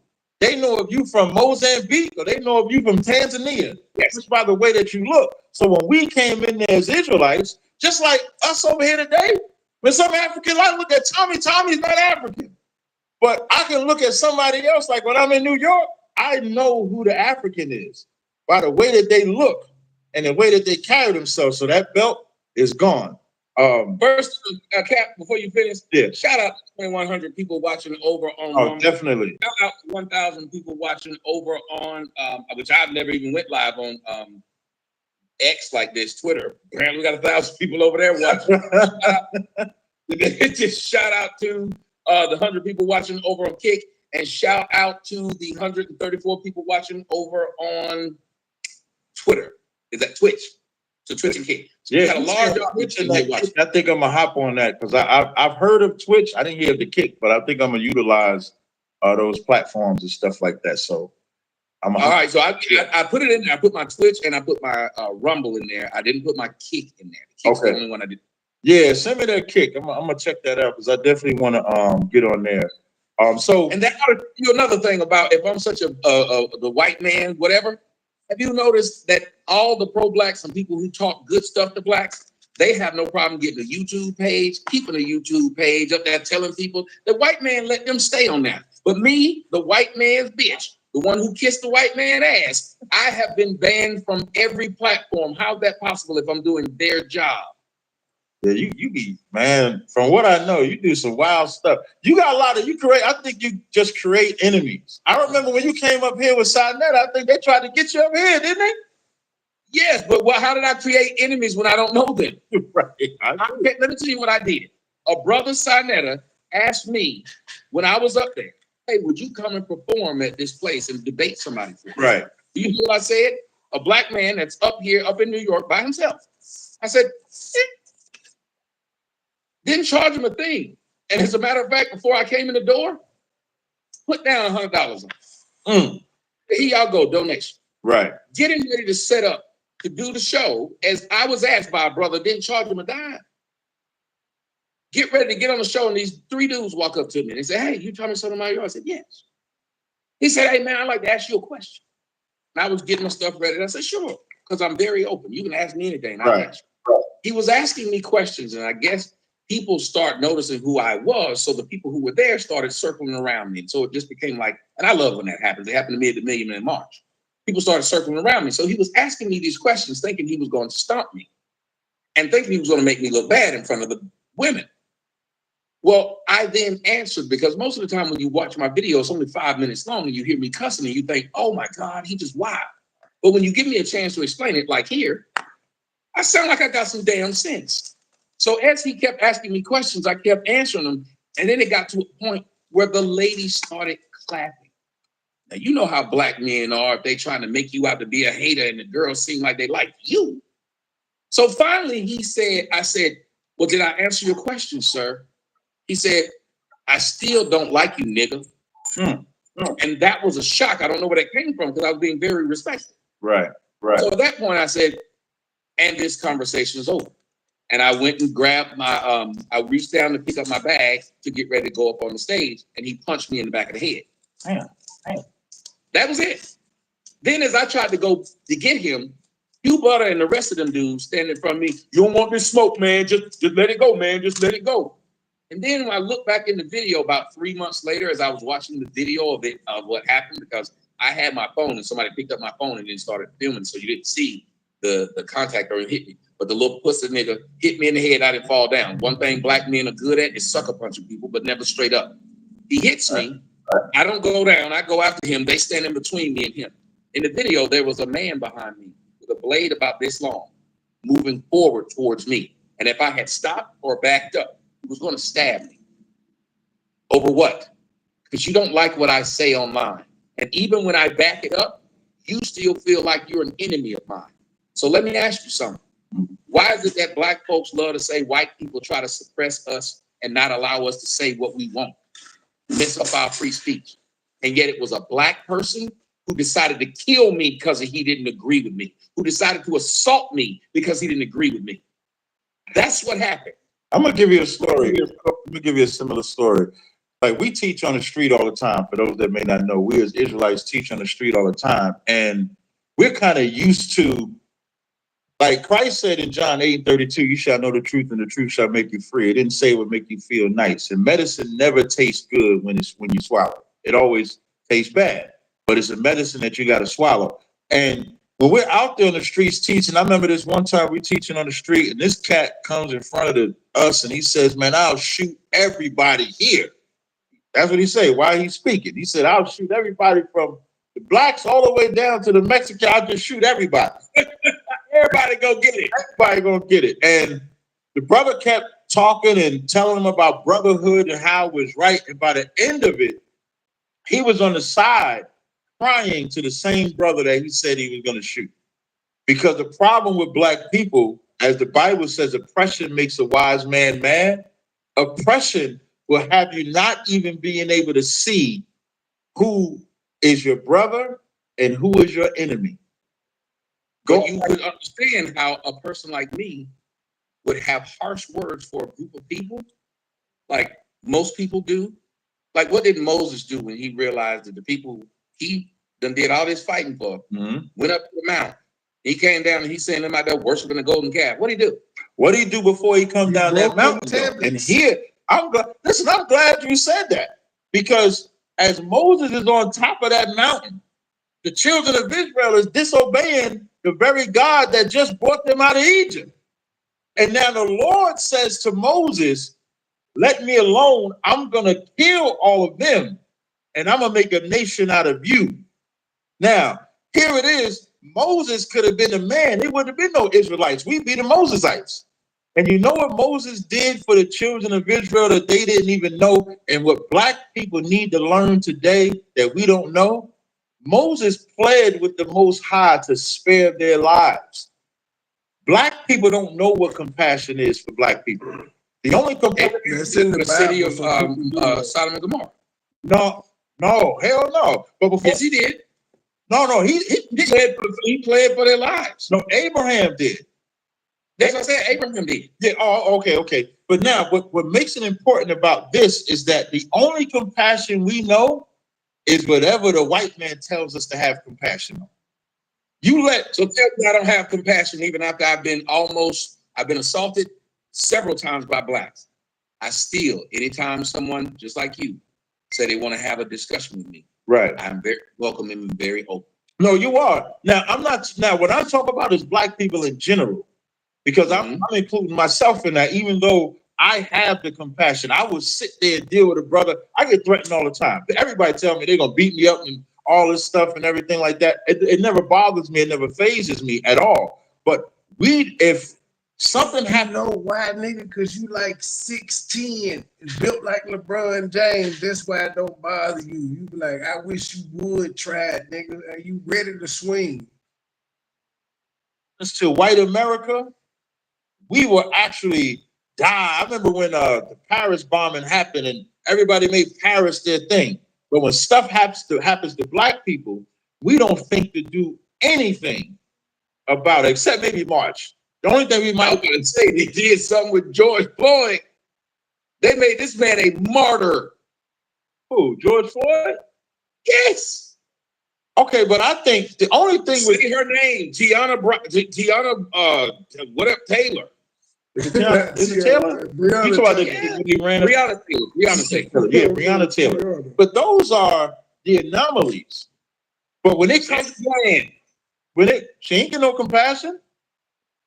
No, I'm saying you said they made when something happened in Paris, they sit up there and said, we with Paris. They did the same thing with her after she was dead. As a matter of fact, black women started to threaten black men who wouldn't say that they were queens, or if you did question them, they'd say, and I hope them white people do something to you, so we But won't all do that, nothing. but that's superficial though. I'm talking about having like that analogy. Excuse me. What happened to you in Harlem is because those men don't know what compassion is. That's where we fail because we've been under this oppressor. That's why I use the example. They didn't need compassion in it. They needed a better control of their emotions. Because he asked questions just to end up saying, I still don't like you niggas. So why do you want to talk to somebody that you don't like? Why do you want to ask them questions? It was a waste of time. Compassion wouldn't have changed it. Of that young girl in Little Rock 9. Richard Pryor gave a comedic joke one time where he was talking about cops. And he was saying how cops put a hurting on your ass. He said, you might go out, work all week, might get $200. If you're lucky, you get dressed up, go out with your old lady. The cops pull you over like, oh, get out the car. We saw a man committed a crime. He looked just like you, spread your cheeks, whip out. He said, now, after you go through all that searching and stuff, who want to go outside after all that? He said, you know what he said that was heavy? He said, you go home and beat your kids because you have to take it out on somebody. And that's the black community. Like when you bringing up how other nations are able to pull themselves up, them other nations, the problem with the Jewish people outside of bringing people into their land, they got support. They got support from the British. When you do the history of the Israeli becoming a state, in the 1890s is when the Zionist movement started and was funded and assisted by the British. The only thing the British didn't want was all them immigrants coming into their land, but they had no problem helping them. Black people are the only race of people that are told, forget about slavery, forget about your past, get over it, but don't get any assistance. And when the neighborhoods are destroyed, I got on Elon Musk ass for saying get over it last night. Can't blame the government for it. You have to blame each other for it. You understand? When the migrant problem, you know who Fox blames for the migrant problem? They don't blame the immigrants trying to get here. They blame Joe Biden. When the black because it's well, they should because they should. I agree. What I'm saying, but they should. Whites blame the white. But do you understand? No, they're not blaming the whites. They're not blaming the whites. They blaming the white in charge. Excuse me. They're blaming whoever is in charge. Mm-hmm. There's a difference. When blacks, if there's a drug problem in the black community, they blame the black community. They don't blame the mayor, the governor, the councilman, the police, the people that are supposed to and paid to actually clean up the community. If you who did they blame for the opioid epidemic? That was a white one. They didn't blame the mayor. Opioid. But they didn't listen. They didn't even recognize that the opioid and heroin is the same thing. They didn't even recognize that it was an opioid problem when it was a black problem. You're helping. Well, I was just addressing what you said. You said they blamed the official. Well, when it came to opioids, they didn't blame the official. They blamed the white. They blamed the whites for doing it. And then they said we need to go. Now here's the difference. They went and said we need to help them with their drug problem. But with blacks, they said the blacks need to figure out how to not be on the drugs. You're helping my point. Right. That's my point. But they should. Those are their brothers. You said what? By what your logic is. Whites are whites' brothers. So why would whites, if I have a child and your child is across the street, why would I make sure your child has the same shoes that mine has? Because if your job is to police and control said city, I'm not coming to you because you're white or black. I'm coming to you because you're in charge of the city. We're not. And so what about those cities that blacks are in charge of, like Mayor Barry, who was in charge of DC, And like you should have been. Baltimore. Now I'm gonna tell you how. I'm gonna tell you how. Right now, there's a black woman, and I was going to put the story up. A black woman who stole $300,000 from a 96-year-old woman by taking her credit cards and her social security number. Another black woman, and stealing it so she can get facelifts and trips. Now I'm gonna tell you, Tommy Kilpatrick. You can look at all these places where there were, like you said, they had the opportunity to do for their own people, and they decided to screw over their own people. And we'll blame that on white supremacy. But when whites screw over whites, they don't blame that on blacks. They blame that on each other. They say, you screwed over this group, you screwed over this group. The reason why, now I'm gonna tell you, usually this is when I say, this is how you know you suffer from white supremacy in this regard. When I start pointing out the governments that are in charge, you give me the small pocket examples of where black people were in charge. So I can give you more than that. I gave you a lot right there, and I can give you a lot more. That's a lot that I give you within seconds off the top of my head. That's right. Small. But hear what I'm saying. You did that to take away from the major point. The major point. I didn't answer when you said they don't do that. If I say white people don't go out and piss on the ground, and then you say I just saw some do it, you're only answering what I said. No, that's not what I'm saying though. What I'm saying is that in the communities, black people get blamed for what they do to themselves. There's no one blaming, especially when we know the history of them pumping drugs into the black communities purposely. When they're purposely arresting people for crime, black people for crimes that they didn't commit, when they're purposely locking them up, when they're purposely putting drugs in the community, when they're purposely making sure it is the poorest poorest city in every nation, the only reason we're complaining to another race of people is because they're in charge. So it's not like white people, like the Appalachian whites who had alcohol and tobacco pushed on them, and they never been able to get out. And the Appalachian whites still look like they live in back. I don't even know about I don't even know who the Appalachian whites are.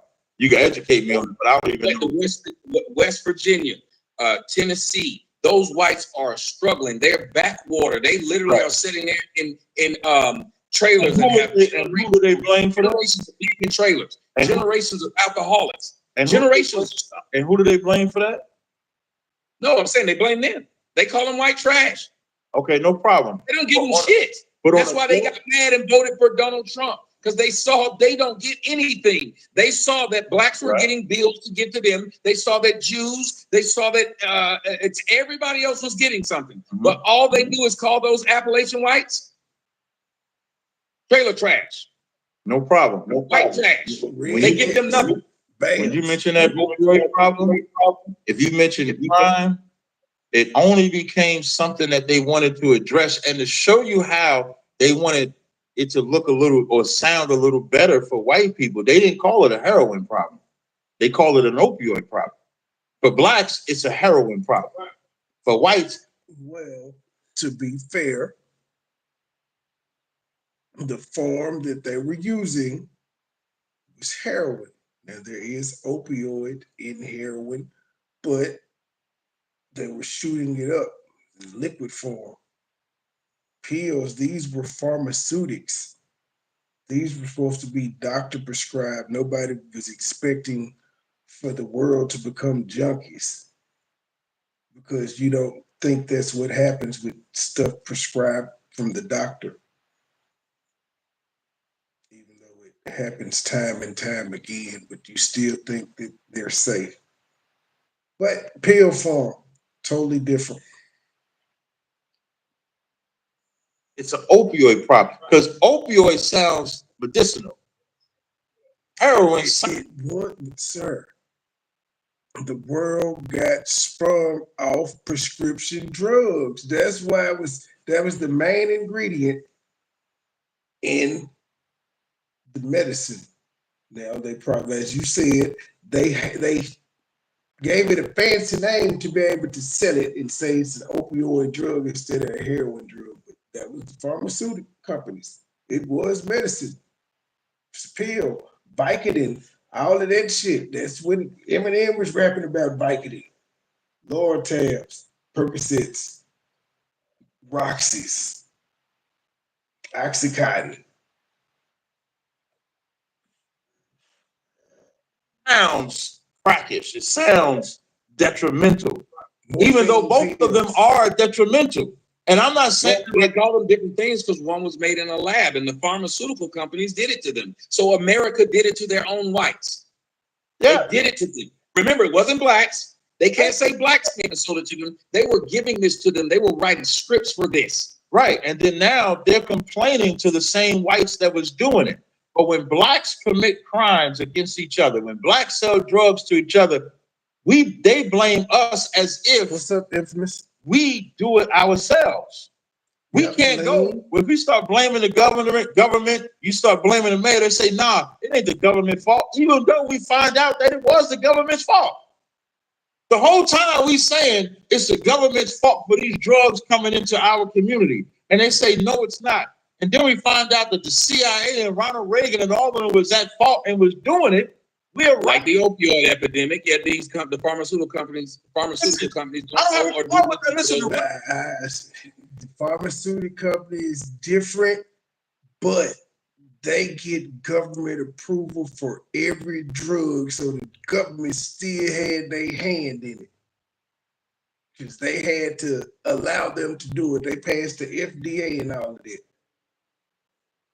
They gave them the green light. Man is the devil. With that said, what they did with tobacco, 2 whites and have paid and did nothing. With that said, but it's extra vilified when it's put upon blacks. Remember, the subject is who's done more harm to us. If they don't flood us with those drugs, we don't have the issues in our community that we have. If they don't, and if we realize the white man had enslaved us, so we don't want to take anything they give us, it's the same lie or excuse, whichever you want to call it, when they say they sent us guns, they put guns in the hood. Yeah, but you could have taken those guns like what they did with the Iran-Contra affair. They gave them guns, and what they do? Turn them on the whites. They gave guns to the Fast and Furious. What they do? Turn them on the whites. They gave guns to to Saddam Hussein. They gave guns to Osama bin Laden. Each of them took the guns, gave it to their people, and turned it against the people who gave it to them. We are the only people who sit and bitch and moan and say the white man gave it to us, so therefore we didn't have agency over ourselves to say no. Let me tell you something. There are plenty of people who've been in jail. A lot of them never been fucked in the ass or sucked no dick. You know why? Because it didn't matter that they were offering dick. They knew they didn't want it. That's facts. But here's where you're being desensitized to black people in this regard. When the Irish came over here as immigrants, when the Italians came over here. You just said that the people that were sold into slavery over here was whatever the hell you said.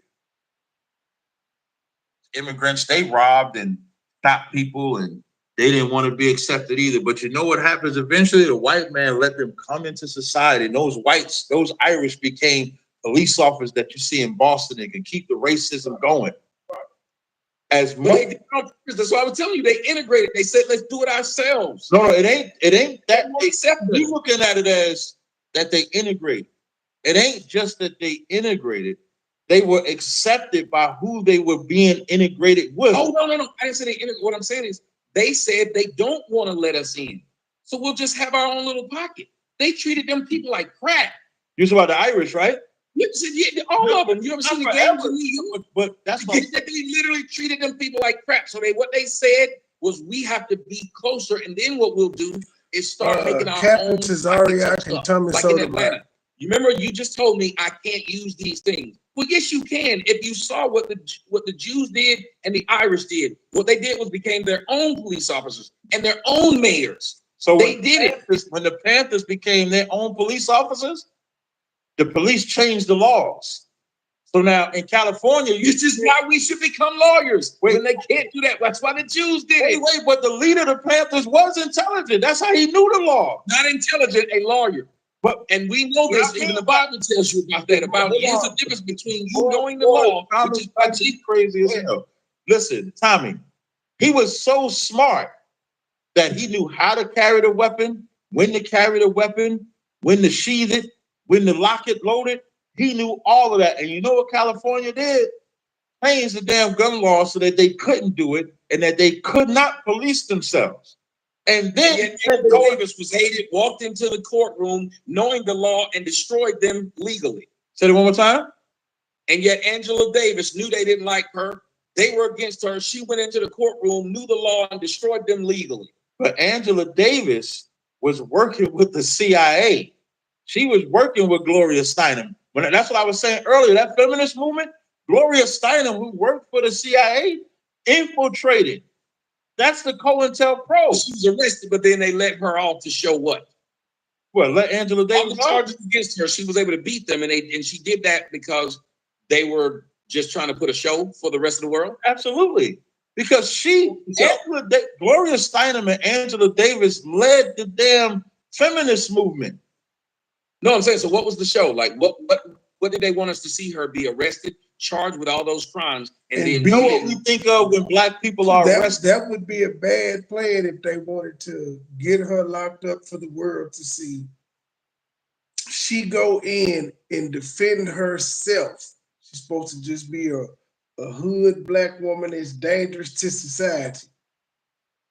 She defended herself and she won.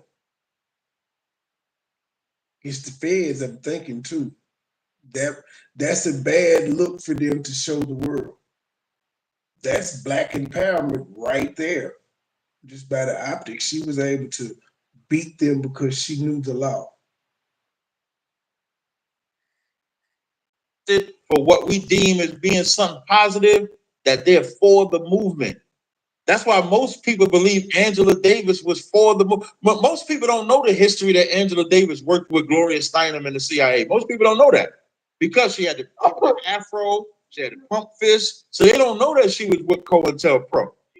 Just like, you understand what I'm saying? So that's what they was allowed to do, to infiltrate the Panthers, to then infiltrate the Nation of Islam, to infiltrate every black organization. One thing I want to point out about how are blacks so easily infiltrated, and yet we can't infiltrate other people. Imagine you got somebody in a dungeon, you got them locked up, you kidnap them, and you got them in the basement of your house. You don't let them out the basement. You bring them downstairs. You bring the food downstairs. The food is trash.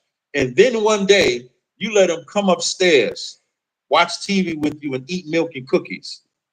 But then after they eat the milk and cookies and watch that TV, you send them right back downstairs in the dungeon. You know all they're going to wait for is their milk and cookies, their opportunity to get their milk and cookies. And then you say, I need you to do this for me, and I'm going to give you some more milk and cookies. You know what they're going to do? They're going to eat them milk and cookies. So we got a small gift.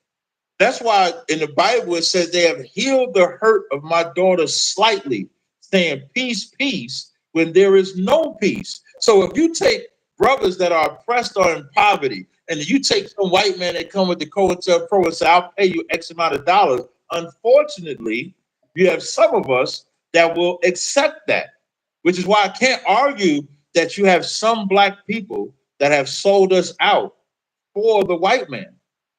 Those are the ones I'm talking about when I say that we've done more damage to ourselves than they have, because we cannot keep giving ourselves the excuse. And I'm going to say something that I know you and probably the people in there who listen ain't going to really like this, but maybe it's time for us to bring up this point, or at least think about this. Right. Maybe we just have a lower IQ than other people. Maybe genetically we're just not as smart as other people. If we can constantly say somebody did this. Now, no matter how much oppression you've been under and your girl have been under, if she keep telling you she was screwing other people because they was able to talk her in the dick, you wouldn't sit up there and say, well, I understand, we have been through slavery. And she used to that. That's what I'm saying. So for some odd reason, the same way when men don't take care of their kids, We don't say, well, slavery did separate the black man from his kids, so we got to give him the excuse. So for some reasons, we say there is no excuse, and other reasons we say there is an excuse. And I don't think that's fair, because it seems like we're giving a get out of jail free card. Maybe we just aren't smart enough. Free card to who? To the blacks who are fucking up or selling out. We're giving them an excuse, and I don't like that excuse. That's what my song was about. Fuck the excuse. If Black Wall Street meant that much and was a symbol for blacks, you know what? We build it back now. We ain't got to keep talking about it. We can make it exist. Make them blow it down. Make them burn it down. Make them get in biplanes and throw out Molotov cocktails. But if they're not going to do it, no. The Jews don't do that. I will not listen to that excuse. No, not that part. Before we were born. It's not right. No, Tommy, not that part. When you said let them throw the stuff off the edge. No, I'm saying let them do it now. Oh, you talking about in 2024? Yes, they've already done it. I'm saying let them do it again. No, Guess what happened? When I was young, what they tell you, if you went up the street and got your ass whooped, you know what my mama told me to do the next day? You gotta go back. Take your ass back up there and do it again. Right. So we sit and talk about shit that happened before we were even born, living off somebody else's laurels. That's what I'm talking about. I'm not going to sit up here and talk about how my daddy used to whoop niggas' ass, how my daddy was athletic, but I ain't.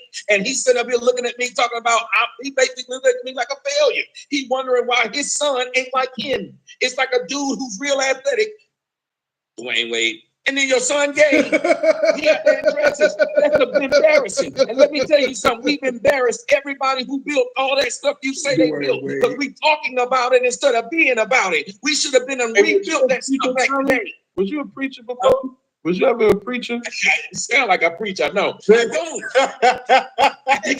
I don't. Let me tell you something. I really believe it. I know it sounds odd. I really believe it. I know it sounds odd. God sent me to do this, which is why I do what I do. I believe God sent me to do this because I do it in the face of evil. I do it in the face of everything being destroyed in my life. I didn't have a good life because of it. I had people take money out my pocket. I had people put my daughter's school address out there. I had people put my mother's address out there. I've had people try to destroy everything I built. While other niggas is on YouTube doing what I taught them to do, I can't get on YouTube and do it myself. You know who I sound like? Moses. I didn't get to go to the promised land, but took a lot of niggas there. I don't know about Moses. That's what happened to him. He took a lot of people to the promised land and didn't get to go. Everybody walking around with a mic on their damn thing, talking about they got a show. They didn't do it before I did it, and I don't get no credit for it. But he didn't get to go in the promised land for one disobedient mistake to the Most High. That's why he didn't get to go. Had nothing to do with it. Was his credit. I thought it was murder. And he murdered before he even knew it was a sin. I think about this. Moses murdered somebody before he knew it was a sin, before it was a commandment that said thou should not murder. Say again? To this day, he still gets his credit. They don't act like somebody else. It's the law. My own people act like I don't exist, and they know without me, they wouldn't have even known they could make money off YouTube. They weren't doing it. Right, but so now, what you have to understand, and what even Moses did, since you brought up Moses, is that sometimes you have to be the sacrifice. So whatever it is that they take and learn, like right now, we call it the law of Moses. We follow what Moses said, even though Moses didn't get to go into the promised land. Moses still did the job until he died. He didn't, and I've done that. That's why I'm still doing it, even though I don't get a chance to get the way you doing the job. I get flagged off Instagram, right? But you get flagged from vilifying black people only.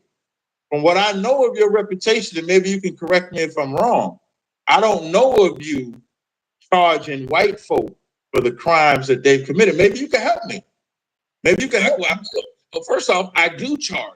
But I also say, let me hear. I'm not, hold on. But wait a minute. You just heard me in here say, during the show, you said things about what they're doing. I said, I agree. I'm the one who stood up here and said integration was a problem. We should have never done it.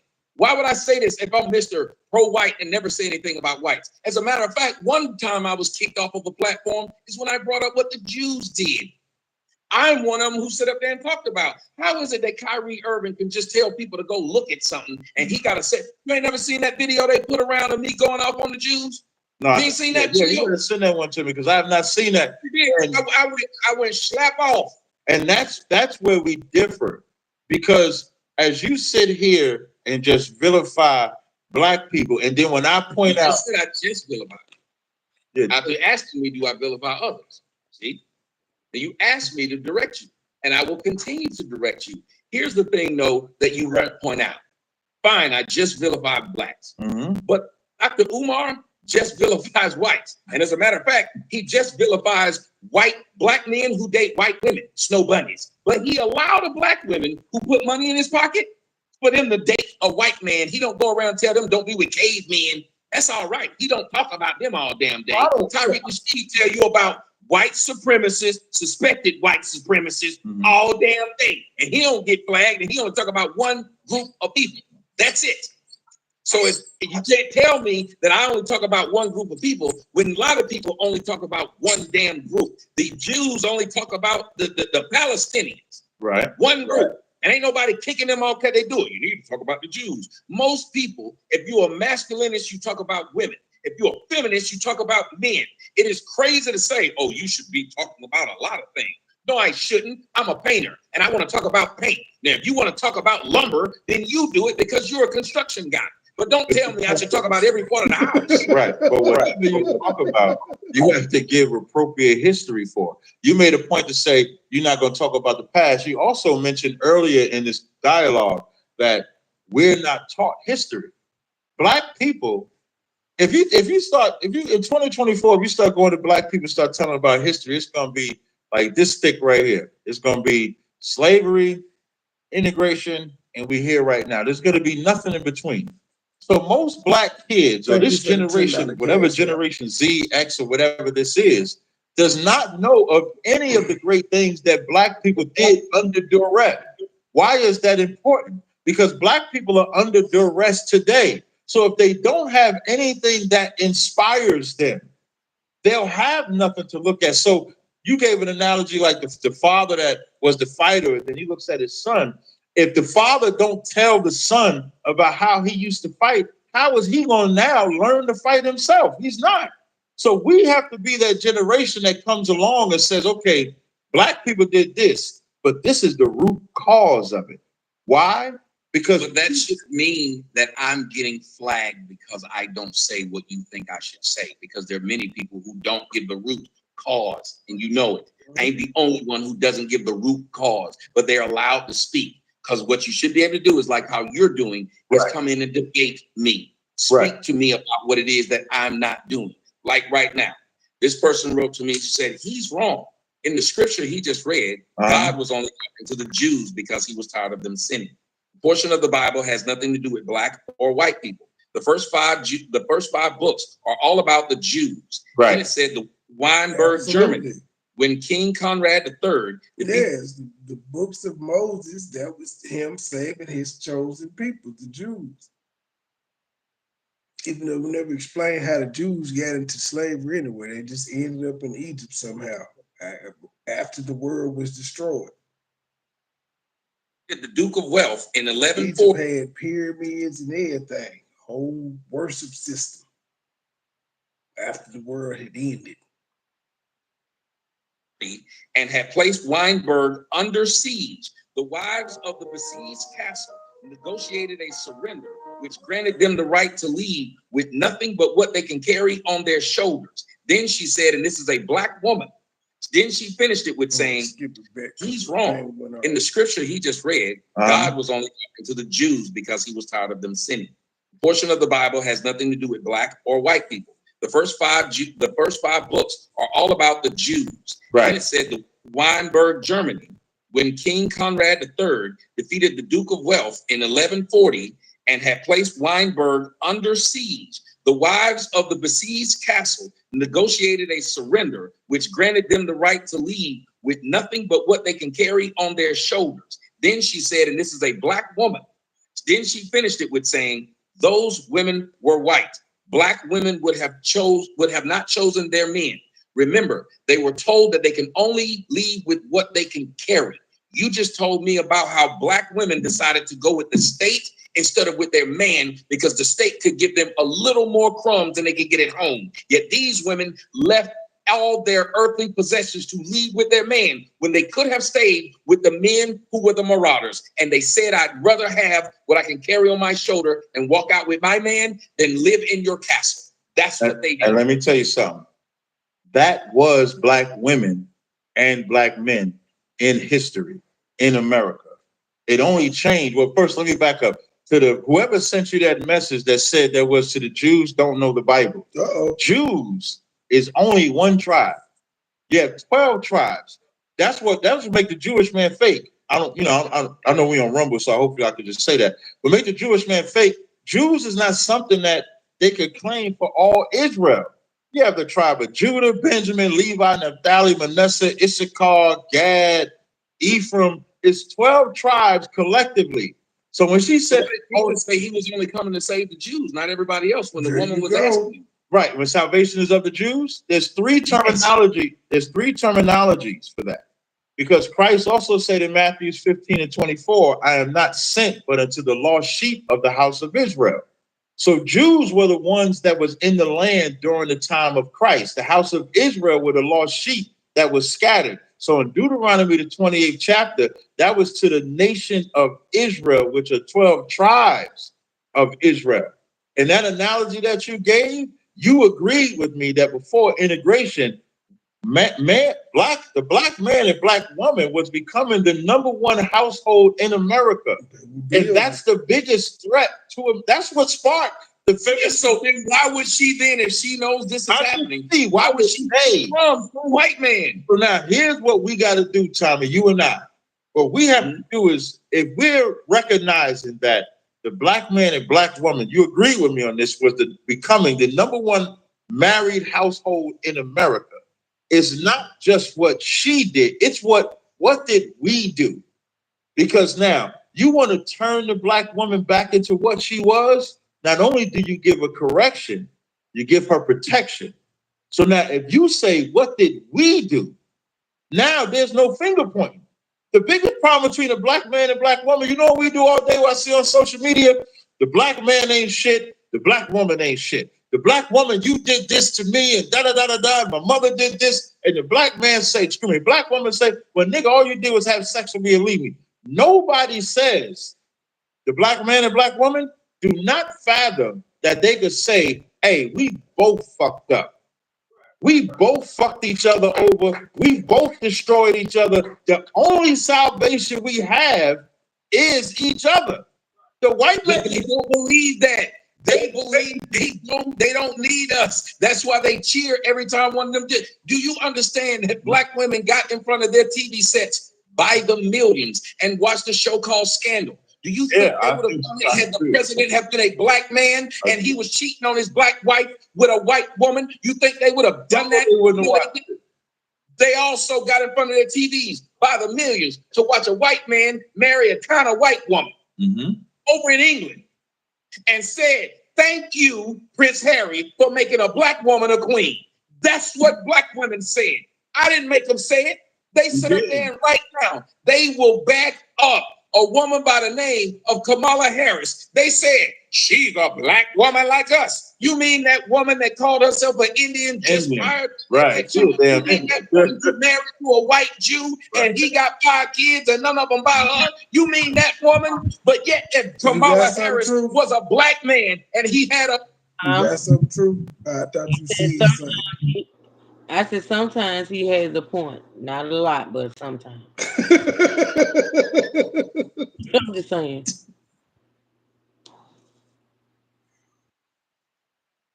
White. Do you think he would have been able to be vice president?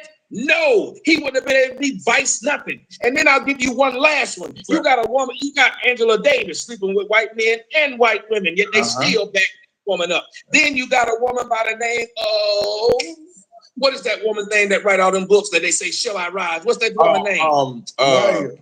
God damn it. I know you talk about it. Write the poetry, right? Okay, she married 2 white men, and yet they still quote this woman like she the greatest thing on earth. Maya Angelou, thank you. And so I'm not going to believe that. He couldn't say Maya Angelou. He couldn't think of her name. Neither one of them could think of her name. In his blood pressure. That's why. But the other dude couldn't remember either. And that's a shame. And that's a shame. They just remember she was poets. Oh Lord. We are the same because they quickly jump off us and then tell us that whatever somebody else can give them is better than us. I ain't never heard no man say to his kid, you black as hell and need to stay out of the sun. I ain't never heard no black man say my kid got good hair and play in their hair and say they need baby hair. I ain't never seen no single father say, I need to put a weave in my little girl hair so it'll look better. But you know who I have heard say this? Them. And they fight for it. If you stand up right there and say, I wish that black women, I've said it. Here's what I say. When you wonder why I would hate a group of people, when I tell them that they look better naturally and they tell me you hate your mama, when they tell me you hate yourself and got a little dick, because I say they look better naturally, how is that even an argument? Most people, if they claim they want a black man to want them, if one says it, they should say, that's a good brother. That means I have to do less work to look like myself. Why do I want to have someone who's going to make my daughter feel bad about herself? Because when my daughter goes to one of these integrated schools, they see the white girls and then they mama come in there with same blonde straight hair and they got 2 blacks on the side and 1 in the back. They already hate themselves and you got women who are willing to push it on their kid. Hell no, we ain't the same. And hell no, I'm not going to sit up here and say these women need somebody to give them protection and with correction. Is that what you said? Protection with correct? What did you say? I said we could correct them and protect them is what I said. Okay, so let me tell you one. You said they with the correction, protection, cool. But most of these women seem like the only thing they want is erection and dereliction because that is the reason why we got a whole lot of damn kids. Tommy, you a pastor. Tommy, you was a goddamn pastor. What you say? Yo, you was a goddamn to Jesse Jackson, erection and dereliction. Just now, I ain't mean to stop you. But when you know you did dereliction and erection, bro, you right there, man. But now, if I could just jump in there, we're gonna go. So now, with everything you said about the black woman, remember I said we fucked up. A black woman to stop being a whore if we stop loving whores. That's black men. When you think about the Freakniks, when you think about right now with spring break, everybody going down to Atlanta and all these places to do what? To turn out black women.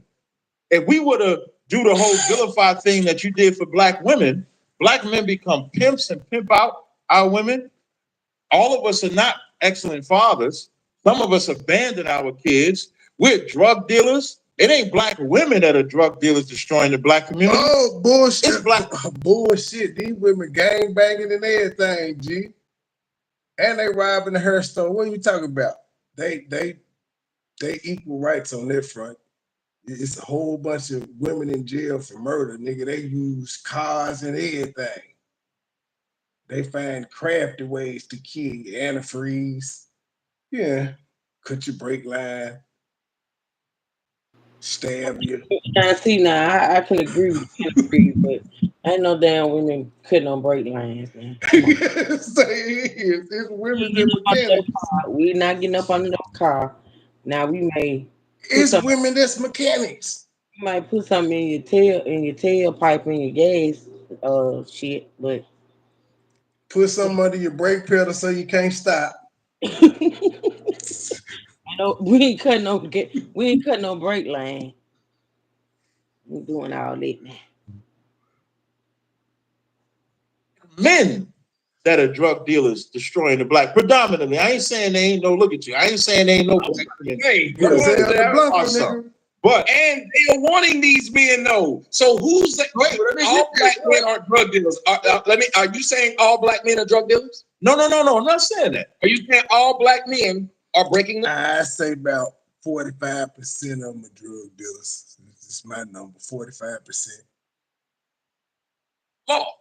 No, I'm not. But So you then that means there are a lot of black men who aren't. Well, let me tell you something about a stat about these deadbeat dads. hold on, tell me.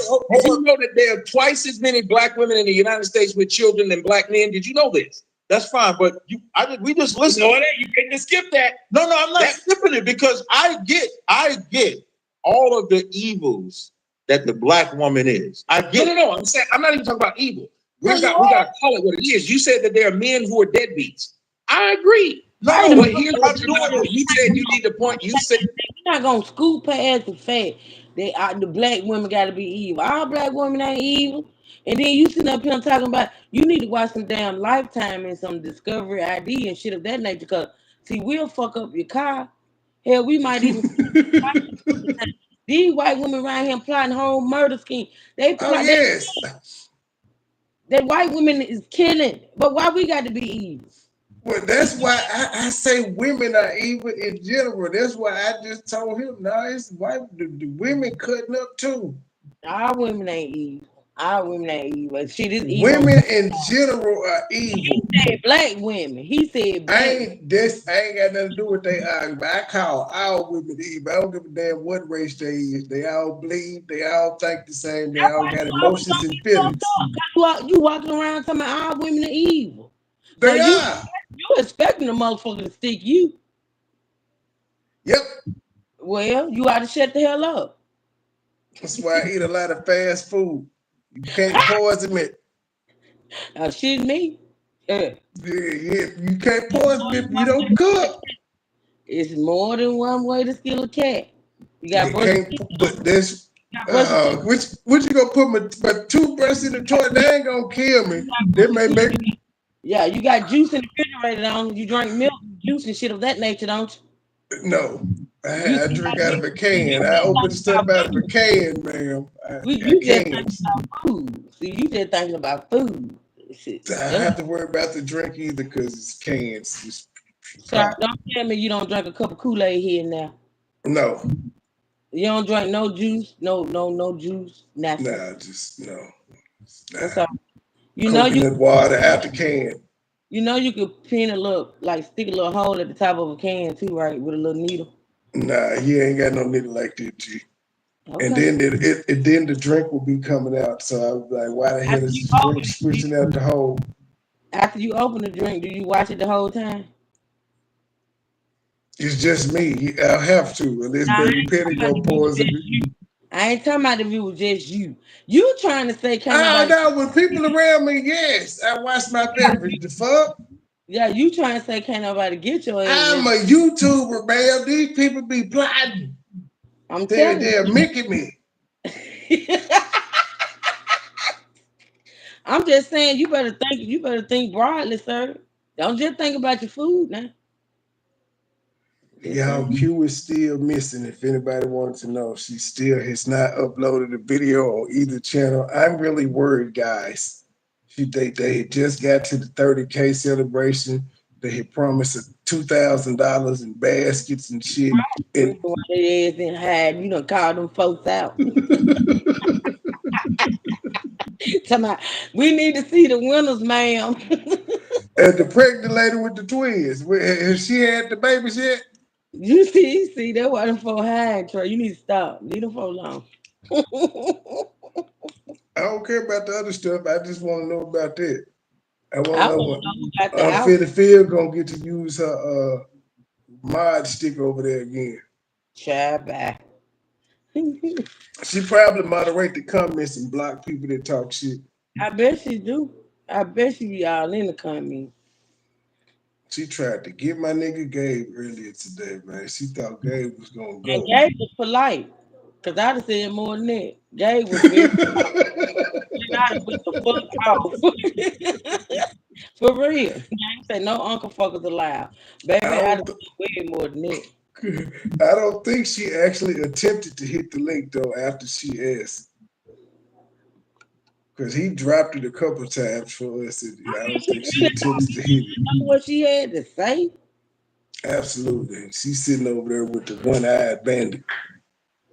She do eat bro. She need her ass whooped. Like for real. Like her mama should have done a long time ago after she fucked her uncle. Ooh, not her mama. Truth, not her mom. Not her mama. I ain't You talking talk about her about mama.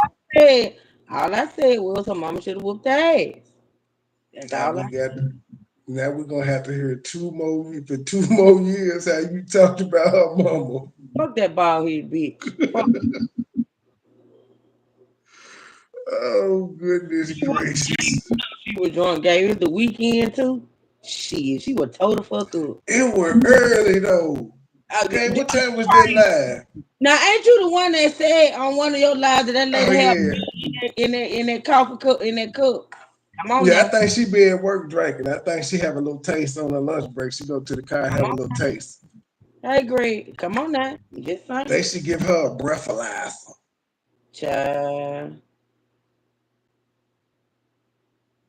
That thing's got to have some history to it. No, no, no. What Context. I want to show you, no, what I want to show you, I said, we both fucked up.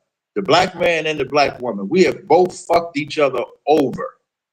But the only thing, We have twice as many black women with children than black men.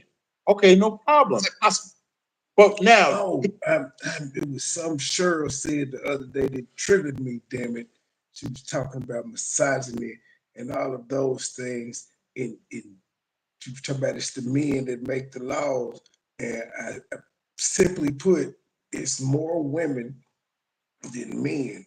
So why the fuck in politics overrun with women? Why aren't y'all voting the women in? Trey, come on now. You know what? Now that was just an asinine No, question. it's more women than men in America. It is more women than men. That don't mean we can vote each other in, and it's just that simple. It is. It's more of y'all. If more of y'all vote for More women, of us are not we running. win.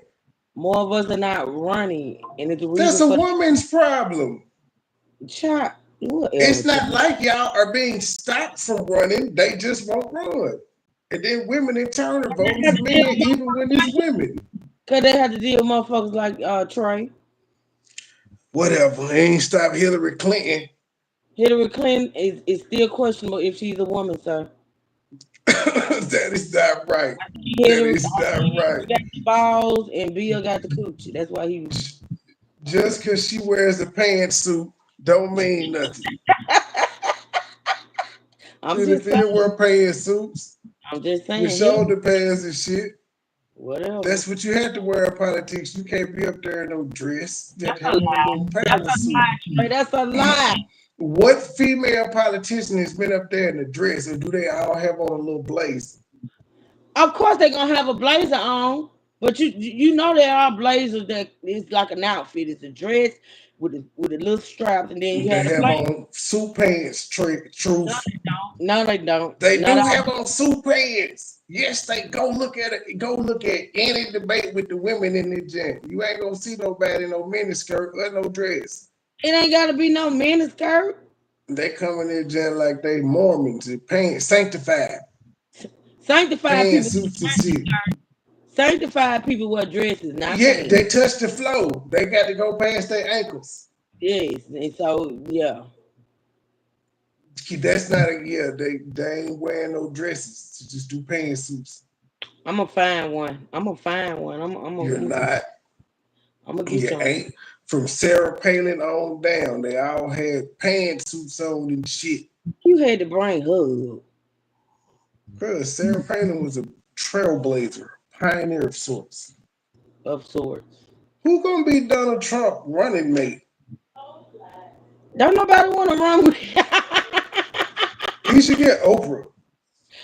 You know what? I'm done. I am done. Maybe I, Kanye. I think he would make a great vice president.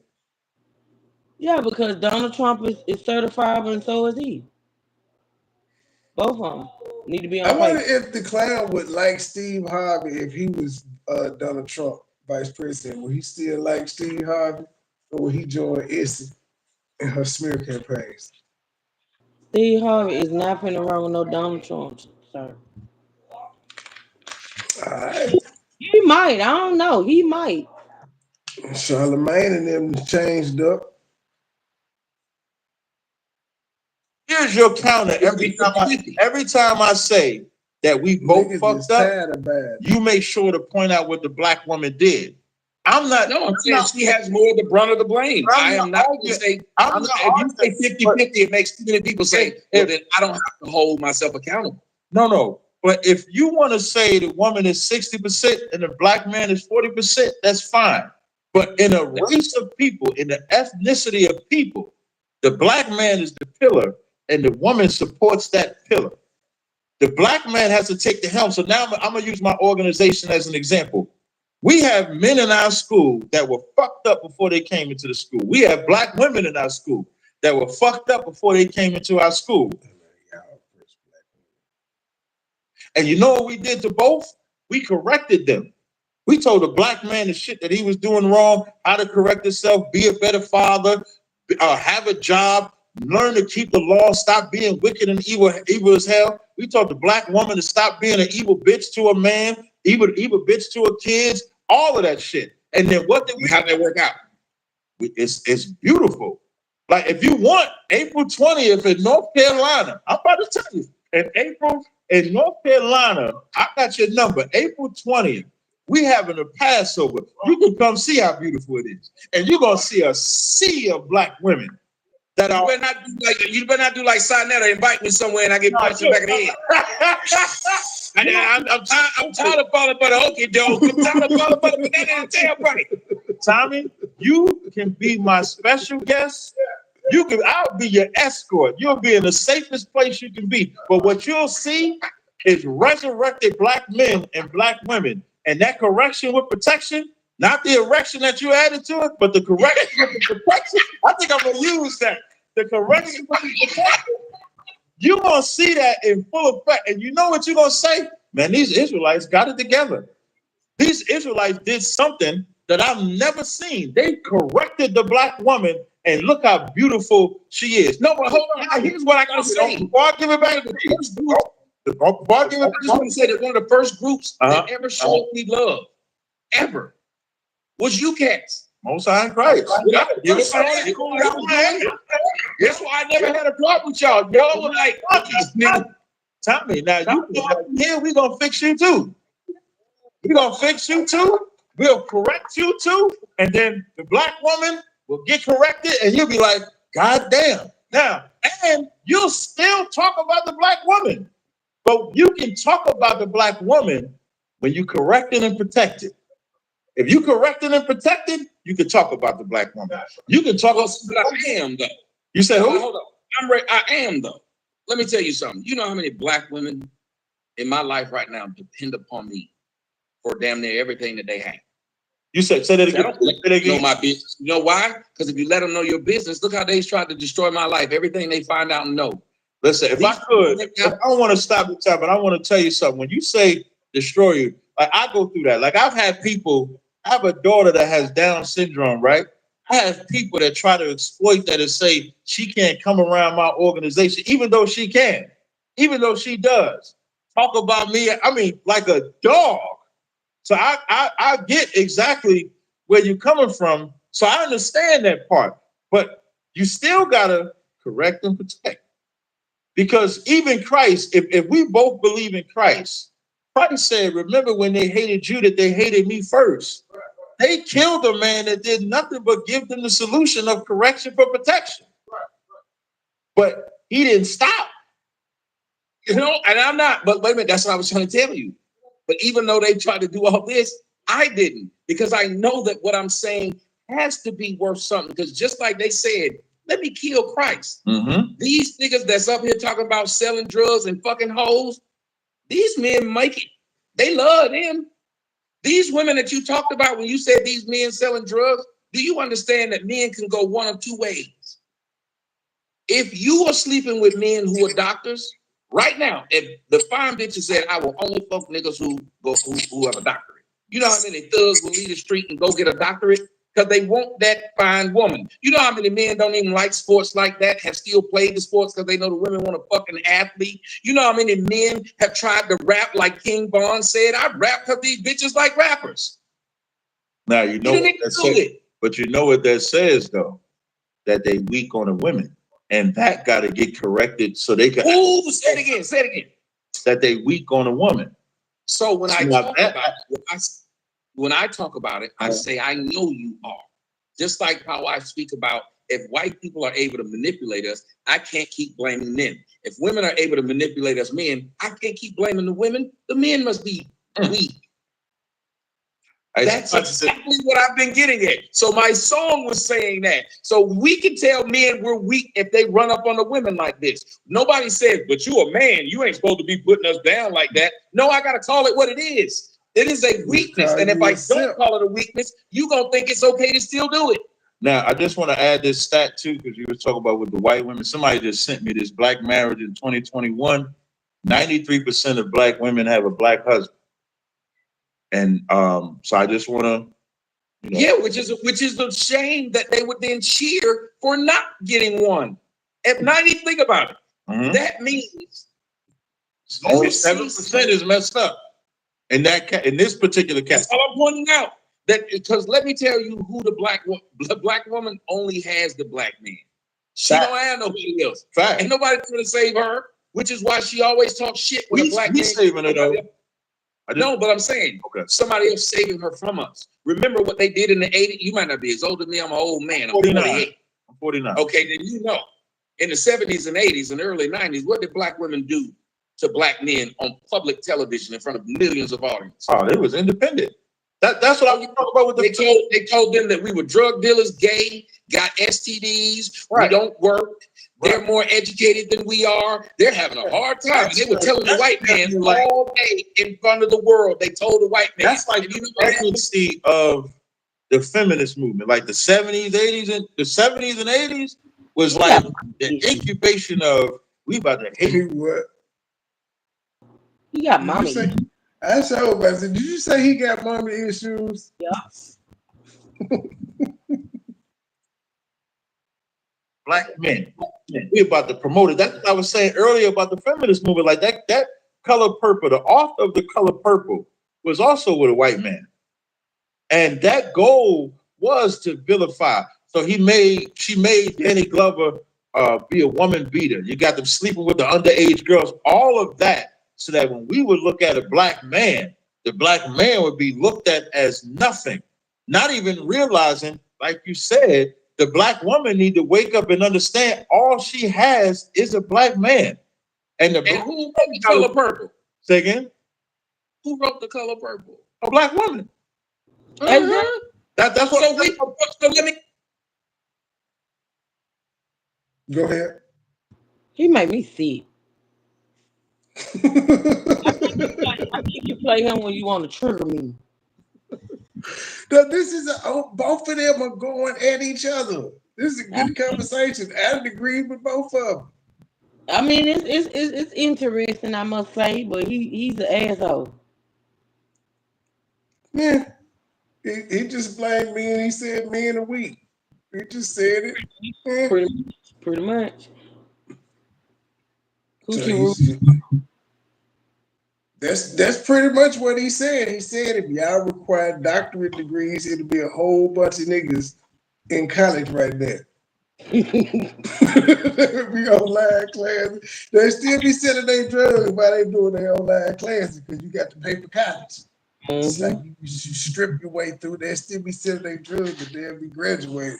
Hey, baby, I got my PhD.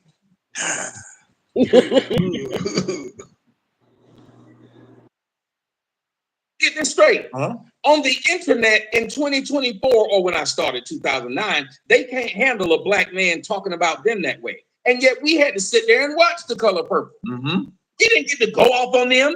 We didn't get to go off on them when Oprah was on television talking about black men ain't shit. We had to eat. The Color Purple is actually sort of kind of factual in that way. Is back in the day, that's how it was. Back in the day, the men, they got with the youngins. They did. She ain't tell no lie. They both explained that it vilified black men and made them seem creepy and all of that. In Hollywood. And she had a white husband while she did this. Alice Walker. Alice Walker had a white husband. Yeah, this is the woman that wrote the book. I don't know. Yeah, the Oh, I book. ain't no scared of white hood. I don't know though. They doing their thing. Almost every time they put us down, we had to eat it. But Right. now all of a sudden we got to be nice to them. Where's the logic in that? Because here's the tweak I'm gonna tell you. When you out there correcting them, you gotta offer the protection. You gotta say, we're destroyed because we allowed our, like, you gotta tell that black woman she allowed the white woman to manipulate her. She allowed herself to be manipulated. When you have to damn near. She want to be the white woman. We don't sit up here and try to get the awards the white man does, but she try to get every award the white woman Now, gets. we do gotta add though, a part of the reason she want to be a white woman is because black men love white women too. That Who is want to not be a true. white woman? Hold on. Even when It can't be. You go ahead, True. Who want to be a white woman? Tommy saying black women want to be white women. Nature than this shit for me. For me, honestly. Well, he just well, this brother took the generalization and said, well, if black women want to be white women, he said it's because black men want white women. They love white women. But I gotta counter him. I gotta counter him and just say you just told us that 93% of black women are married to black men. So you can't turn around and say black men love white women because we in that same 93% married to black people. Two idiots. Just idiots. So you can't get them with that with Cap. You can't. white woman Now gets. we do gotta add though, a part of the reason she want to be a white woman is because black men love white women too. That is not true. Cap. Even when we get money, we still marry black women over white women, and we have an opportunity when we Even got when money. so now the to percentage be with them. now remember, 93% of black women got a black husband, so that's 7. So there is a small, it's a higher percentage of black. That percentage of men ain't why he said, like you just said, the reason black women will want to be like white women is because of that 7%. Get the fuck out of here. Not because they see the other 93% that's black, all blackity black all the time. They see 7% of niggas and they be like, he like white women, so I want to be white. And Tommy said, I want to be white because of the weave and all of that shit. Men marrying black women, that's true. But now let's go back to the propaganda that's pushed.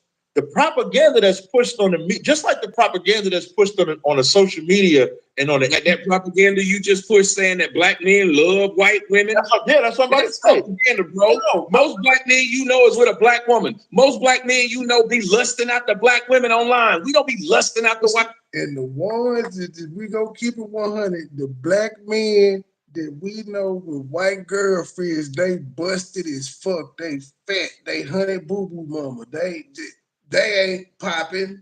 We don't be like, ooh, we need a white woman looking at their girlfriend. Never. Never. You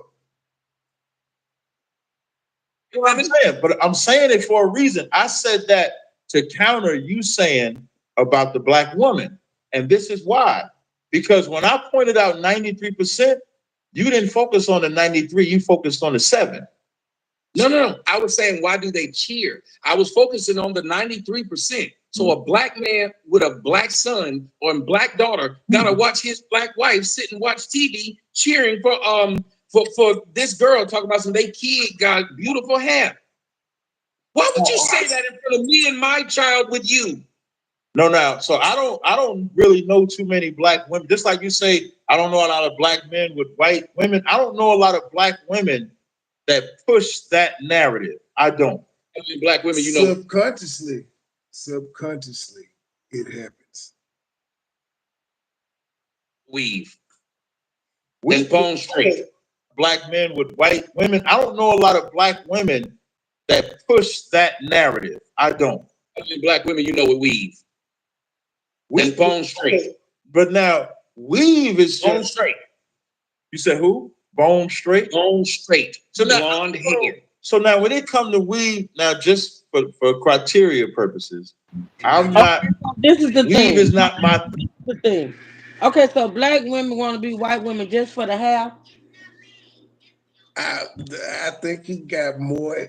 I think he has more criteria for it. I don't know his criteria for it. I think maybe he gonna have to explain, but that's just one of them. I knew that was coming. That's why I just said it a few minutes ago. But he probably gonna name the other things. You see that the other guy, captain, is holding him the task. He's like, hold on, what to do? Mm-hmm. thing, right? But weave is just a hairstyle. The only things when it comes to weave is like, or hair period, is when we get to the blonde color.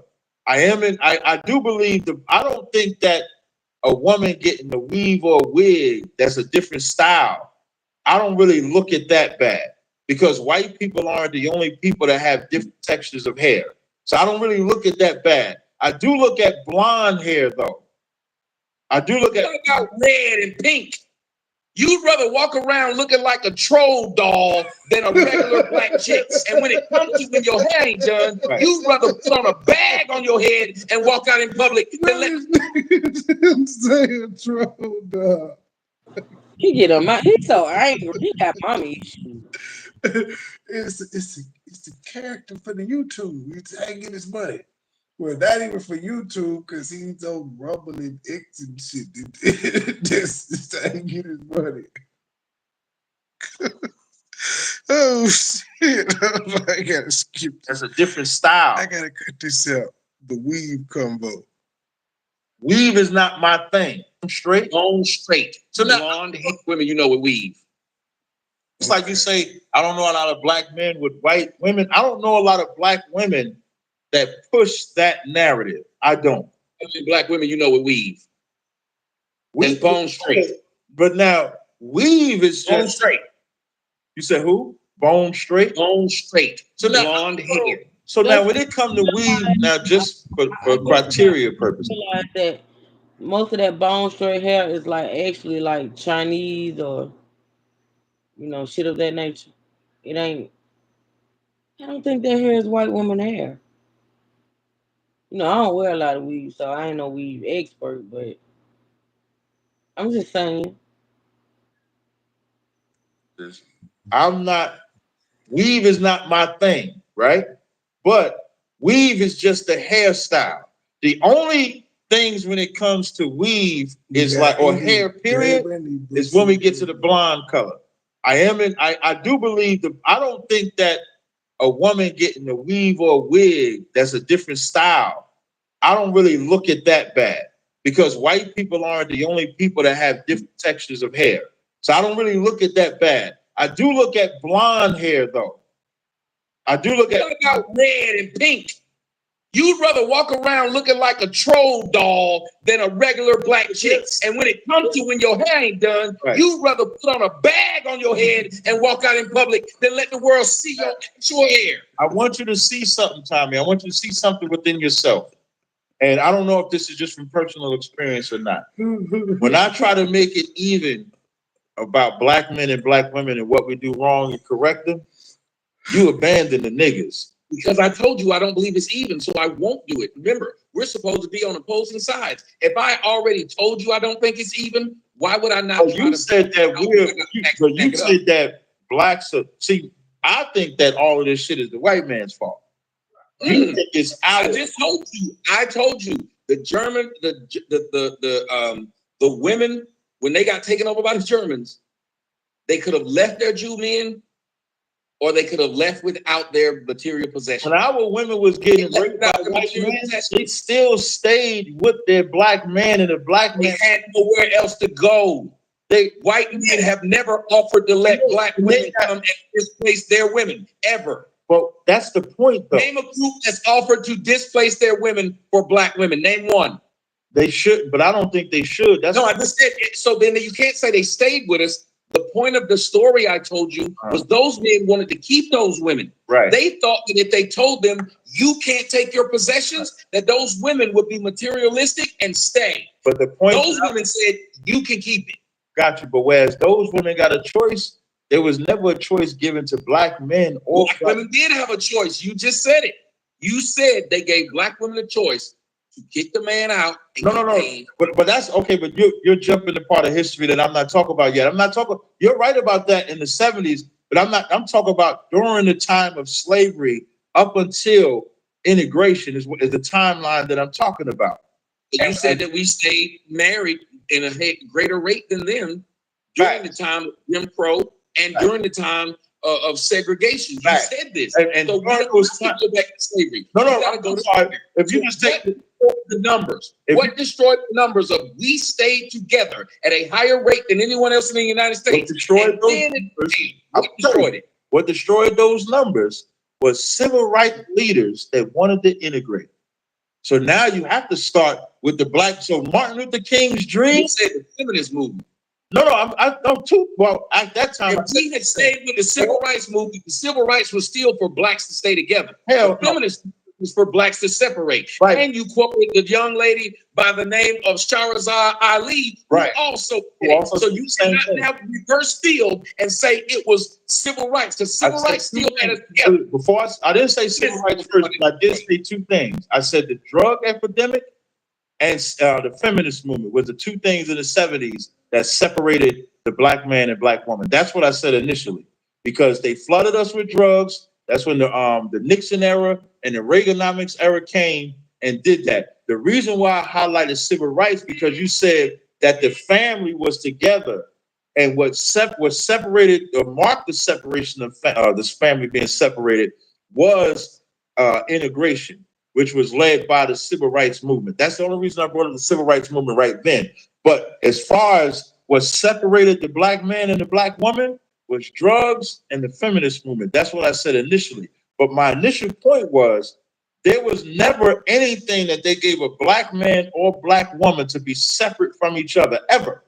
We've never had that opportunity. It's always just been us. So the only thing that can fix us is us.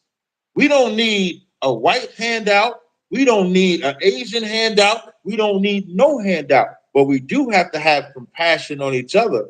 We have to stop the barking. We like two pit bulls in a goddamn cage fighting each other. And the white man owns both pit bulls. And he the only one that gets rich. So whether the black woman does more, if the black woman pit bull dominates the black pit bull, the white man still gets the prize. If the black pit bull dominates the black woman pit bull, the white man still gets the prize. How about we just don't fight each other? If we didn't fight, hold on, I get it, and I've offered to do that, but like you said, with correction. Okay, give me your offer. Give me like your correction for I told him, I said, let me tell you something. As a psychologist, one of the things you need to do if I'm sitting down and I'm talking to a couple, a married couple, right? What I would tell them is this: here's what's going to happen. I'm going to allow this man to tell you everything that he does not like or that makes him uncomfortable or the reason why he's here. And what you're going to do is have to listen. Then I'm going to allow you to do the same thing. Then after that, I'm going to talk to you both individually.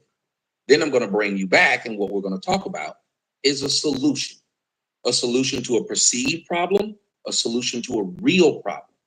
And we're going to talk on that scale. And you know who typically has the want to do it and who has the want to argue it? Who? The men. Because most men literally just want to be heard. Right. And the women have already been heard. They want to control. They don't want someone else. That's why if you notice when you're in a relationship with a woman and you typically say, let's go get outside help, who's the first one to say we don't need it? Let's go talk to your mama about what we arguing about.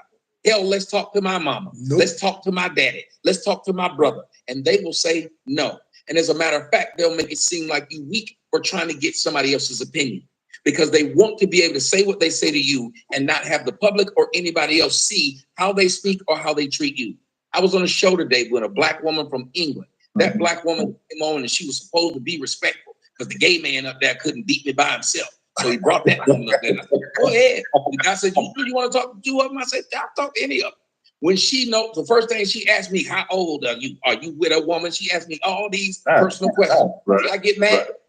I answered them. And I knew exactly what she was trying to do. She was trying to use an excuse of, oh, that's why you say that, or that's why you do that. But I answered all her questions. Then the thing I said, ma'am, let me ask you, how old are you? How old is your child? Did you have it out of wedlock? I don't have to answer that.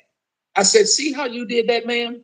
I don't know you, but you wanted to ask me personal questions to gauge where I was. Yet when I tried to do the same thing to you, this is what you did.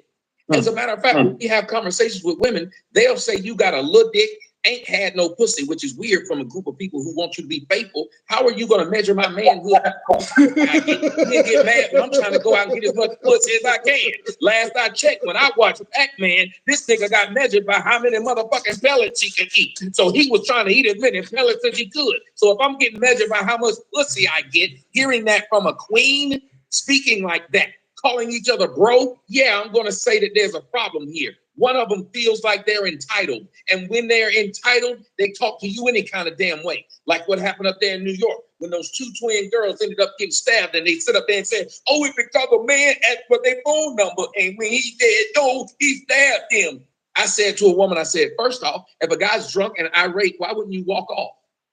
Why would you argue with a drunk and irate person? Do you know what this woman said? You got a little dick and probably beat women. What the fuck does that have to do with what I said was common sense? As a female, why are you constantly trying to argue with niggas? I've been up in...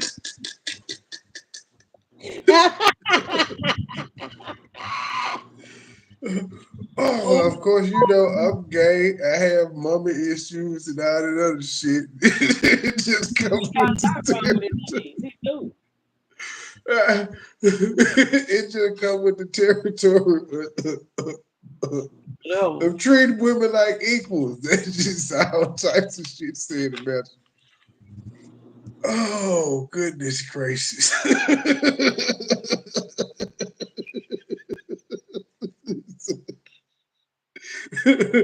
Oh, shit. You got no dick. You probably beat women. That what the figure about a dick grab twin said. I beat women too. They said the shit because how I was talking. Like, y'all niggas are crazy. This is ridiculous. New York. I watched them bitches try to sit up there and talk shit to the nigga. I know you ain't tried to get my number with your ugly ass and them shoes. And then you get mad with a nigga that you raised to be emotional because he didn't have no daddy. So you raised him that way. He acts that way. Well, the video came out and it showed. Them black girls didn't just get asked for their number, and it was 2:00 in the fucking morning. Why were they out there anyway? But at the bodega, guess who almost got killed? Their brother. Because their brother was trying to protect them. And I'm so glad we're gonna cover that case. We're gonna find out why they was out. But this is the thing. How you gonna make the victim the perpetrator? Like, how you gonna do that? But And they then you arguing. What was they arguing? listen, like I said, we're gonna get into that story. I ain't gotten into it as much as I want to, so I'm not gonna speak on it. But for I don't know about the case. But for him to say, why were they out there anyway? It's ridiculous. How old are they? The twins. Let me look Yeah. at it. Let me look at That's probably why he asked what they were at. I'm assuming they got to be minors for him to ask it because he don't give a fuck about no adult being out. You Wait a understand minute. why they out. Like, listen, I don't think they were minors. Hold on, let me look. I'm assuming I'm jumping in his head there to see why he would say what they were on. That's weird to be asking why an adult woman out. Okay, 19. Well, that's an adult. They were adults. Yeah, 19. They twins. So somebody said 19. Yeah, they're adults, huh? Yeah, they were doing what 19-year-olds do. They clubbing.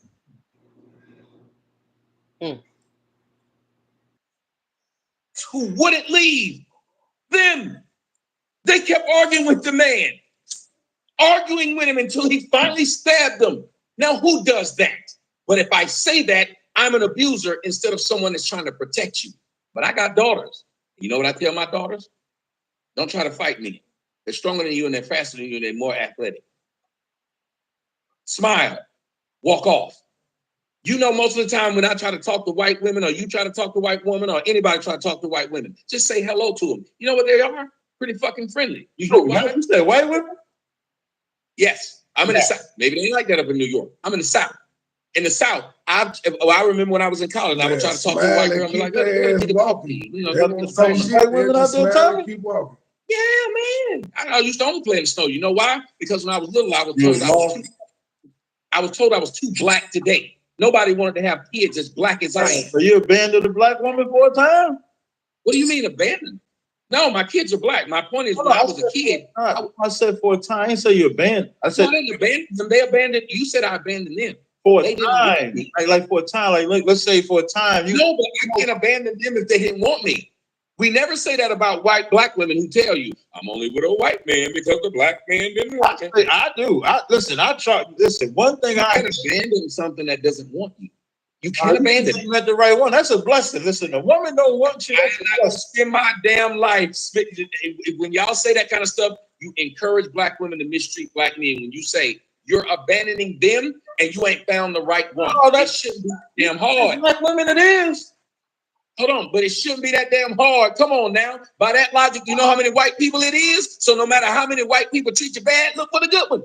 Hell no, I don't trust no white people like that. That in the background, he know your man is mad. You gotta take that talk. He gonna tell the truth. If you gonna tell me to go through that shit with black women, then you should go through that shit with whites. Hell no. Because then I ain't going through it with them. We need to teach them. Wait a minute. You said we need to teach them to not be as difficult with each other. It shouldn't be that damn hard. I don't know if you've ever seen the Quentin Tarantino movie, The Hateful Eight, when my man Warren, who played by Sam Jackson, right.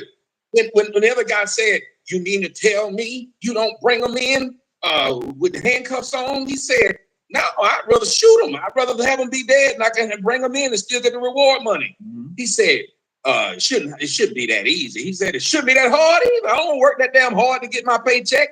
We should not have to work that damn hard to be with each other. That's the whole point of what you said about Jews. Jew men don't have to sit up there and go through all that fucking embarrassment just to find one Jewish woman. That's insane. And too many black men have had the story of being insulted by black women for just finding them attractive. What I always say, and I want to respond to some of the things you said, but what I always say is that the black man has been beaten down to powder. Like the black man is the one species on the planet Earth that you can't dog him enough.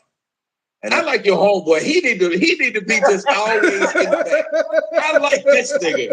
I do. But he all right with me. You can beat the black man down into powder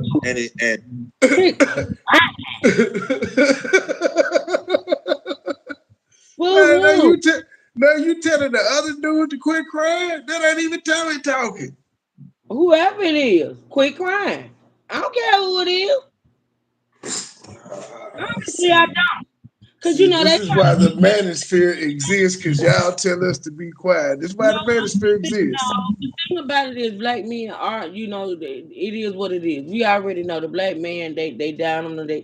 Even us, black women. But the thing about it is, when it boils down to it, you can't use that as an excuse, though. See, you got to be like, I was raised like, if a motherfucker doubt you show them. Motherfucker want to say this, and that, and the third about you show them.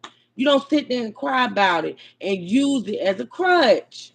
That's what black people do with slavery.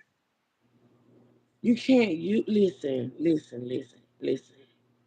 You can't use those things as a crutch. I get it that people do it. I get it. I just don't agree with it. You know what I'm saying? Like, a motherfucker tell you can't do something, you show them. That's just how I was raised. Like, I don't. He crying, Trey. He crying. Stop.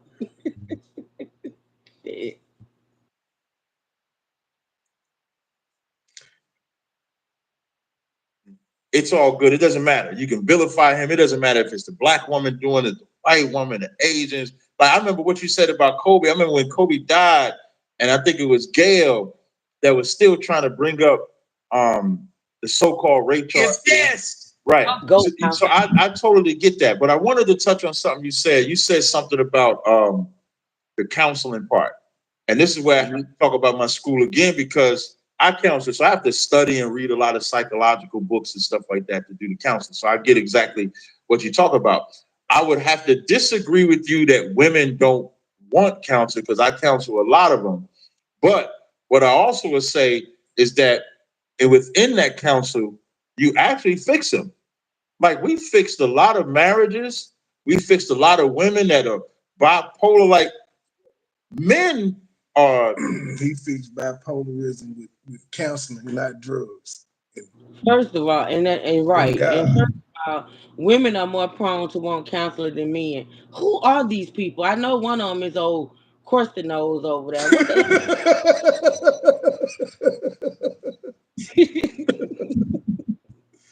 the The other one is Captain Tazariak, man, Captain Tazariak of the ISUPKWXYZ they're on this channel Hebrew or Israelites.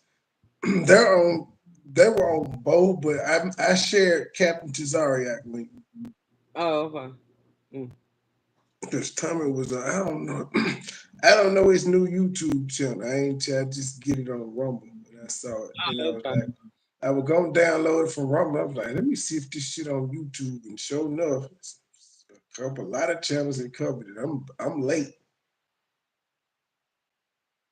Destroyed and stressed. They grow up without a lot of them are effeminate, especially this generation. Like you said, you older like me, so we at least grew up in a generation of time where even if your father wasn't around, there was some type of father figure that was around that instilled some type of principles in you.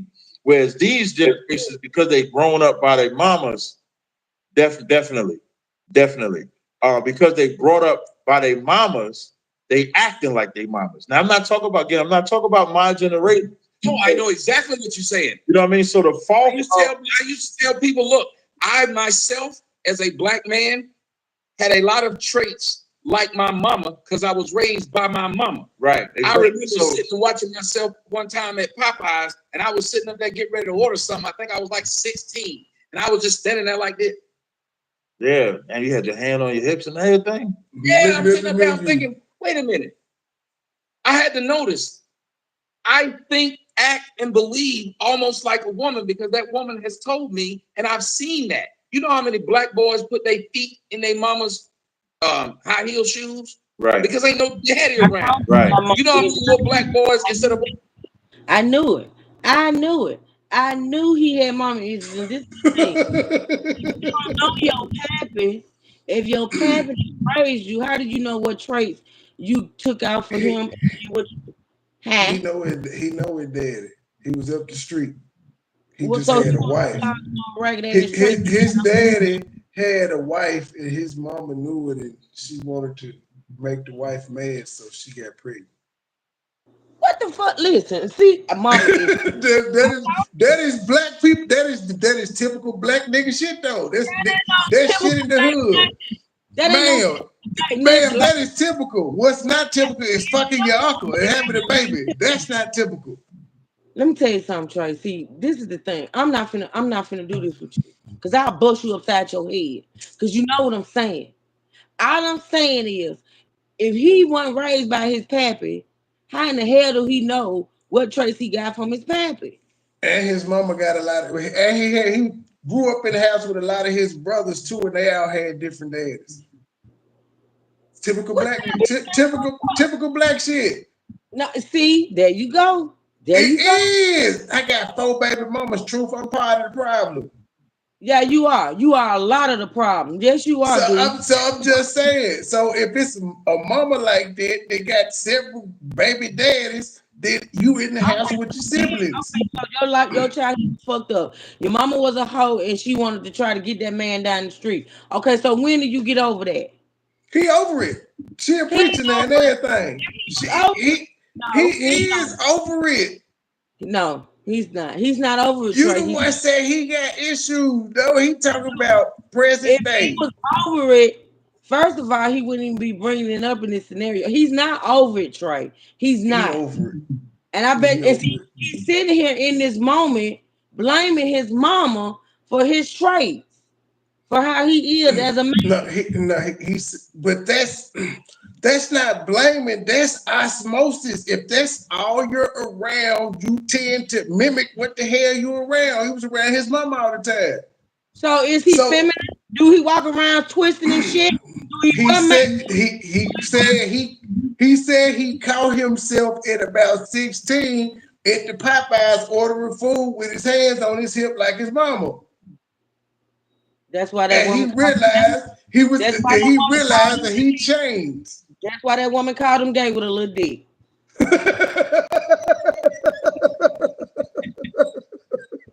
I'm just saying. You want to blame everything on your mama? That's what you want to do, your mama? He did not blame on it. He's pointing out. He was pointing out that's how a lot of men are because they're only raised by their mom. So they're only around that one person that influences you the most. If you're around both of them, then you get influence from both sides. But if there's no man there, you just around your aunties and your grandma and a whole bunch of women all the time. You influenced by women. That's why he bitch and cry like a whole female. Well, they're saying that's what this generation of men that y'all complain about though is. They grew up with just their mamas. Not you, Truth, because you mother, not you, Truth, because you mother Teresa. We talk about society in general. Black women in general, Black Twitter, IG. The ones that say men ain't shit, black men ain't shit, the swirlers, that shit. We talk about them, not you, Mother Teresa. I ain't know that. I'm just saying. When you gonna stop blaming how you are on other people? If it wasn't your mom, it was your dad. If it wasn't your dad, it was your That dad. was just what they were doing then was just giving y'all an explanation of why the men today are soft. If women think the men today are soft and all of that shit, they just explain why. And got little dick. If women say chivalry are dead, that would be correct because it wasn't no men around to teach it. Women don't teach chivalry. They don't teach opening doors and all of that shit. Prime example. Tony Daddy was a Rolling Stone. Wherever he laid his hat was his home. And that man was the epitome of chivalry. It's not every situation is like Me that. too. I open doors and shit. Sometimes I forget, but most of the time I open doors and shit. This is what I do. The man was just raised by his woman that he's soft. Raised by but see, I got that from uncles and shit though. My uncles was players. You still had an influence. You players are chivalrous. Have you ever noticed that? Have you ever noticed that the chivalrous men are players?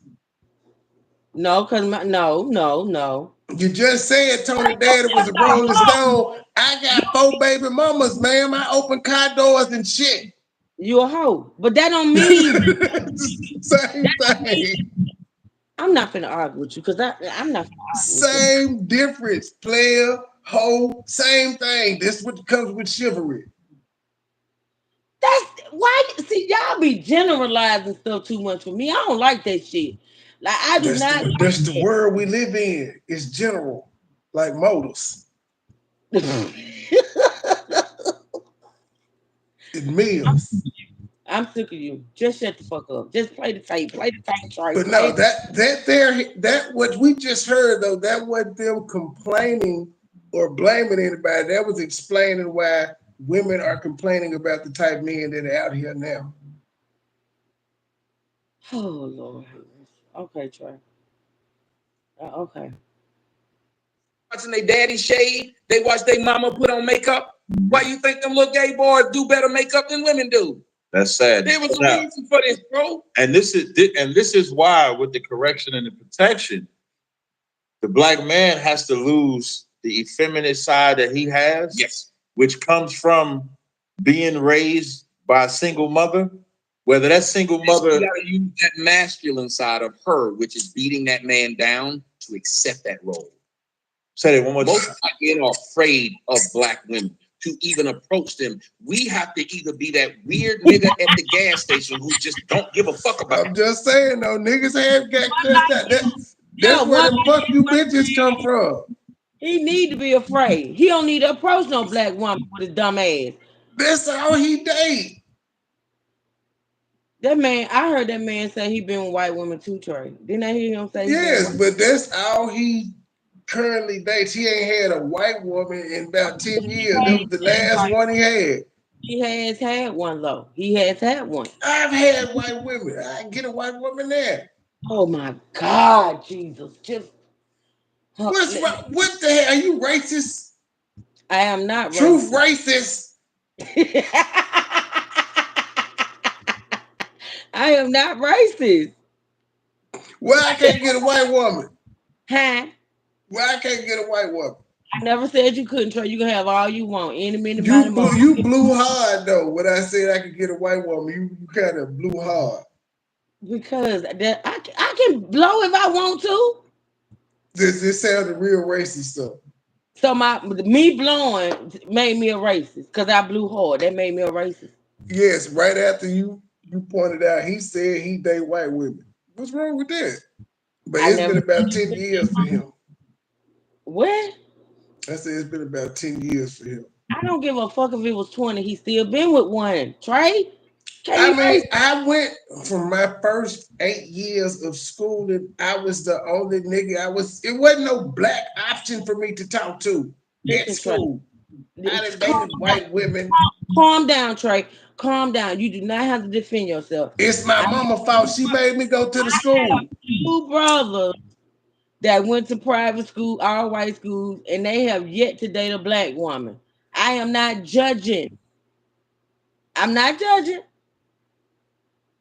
Just because I blew Who idea was it for them to go to the private school just out of curiosity?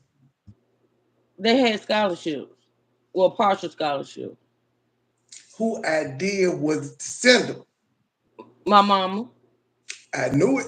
That's who idea was to send me to. My dad was like, you spending that money on school, and that's crazy. To send them to the public school. She wouldn't do it. Child, I couldn't imagine if you had gone to public school. You probably be way worse than what you is. You probably need to I be. did go to public school, though. I got put out of the private Catholic school in the You got 10th put grade. out. Damn. Yeah, in the 10th grade. And then I did 10th through 12th at the public schooling system. You just ooh. Why ain't I surprised? Because I'm a nigga. That's not true. My brothers graduated from their private school. I didn't get kicked out the private school though until I got around other niggas. They wouldn't kick. Well, my baby brother was hell on wheels in that private school. He ran them white folk crazy, but they wouldn't kick him out though because he was a star football player. They would not kick him out. They need us around. We smoke weed and everything at the fire station. Oh, but let me Girl say Scout this. Center mission. What I'm not gonna do is make these people think that we are the only ones that do that. Cause let me tell you something.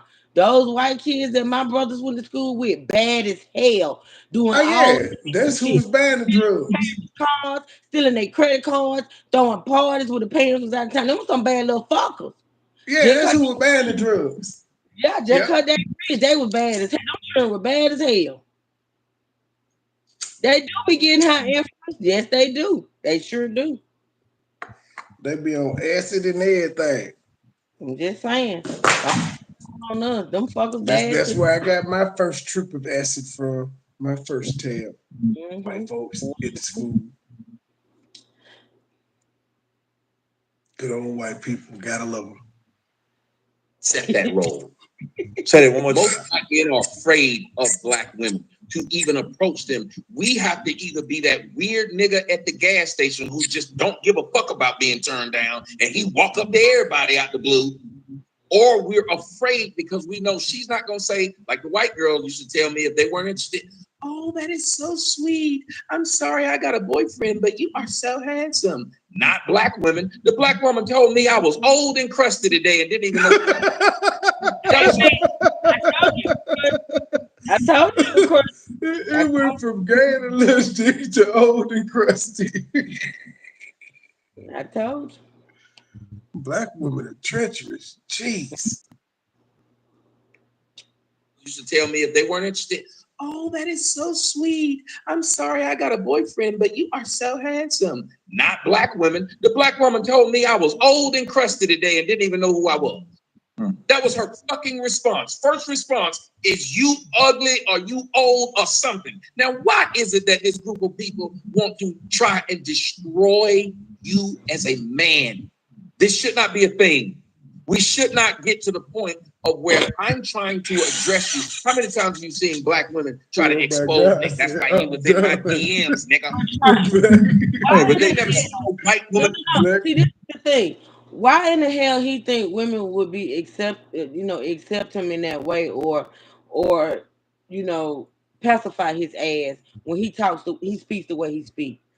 He She don't realize didn't know who he was, so he said that's just their disposition anyway. It's different if she knew who he was and be like, nigga, I don't like you for what you say online. She didn't know who he was. That's why he said she didn't know who I was.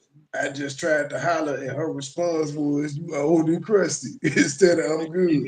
right. Maybe I called him crusty, so we see something. We see something in him. If Crustiness. y'all mean, that's what you see in them. I'm Y'all not are mean. mean.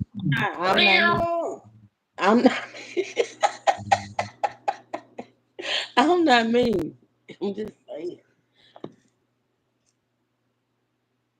Do this and niggas be in That's white cap. women's DMs. Now that's cap. I see. Now I don't agree with that because I think white women and white men are like the biggest exposures and liars to exist, which goes back. And I don't want this part to be missed. Everything that we're talking about of black women oppressing black men comes from them learning from their white counterparts, come from them mimicking that lifestyle. Even using us for sex comes from the white woman because that's what the white woman uses the black man for. The white woman uses the black man like a rented mule for sex.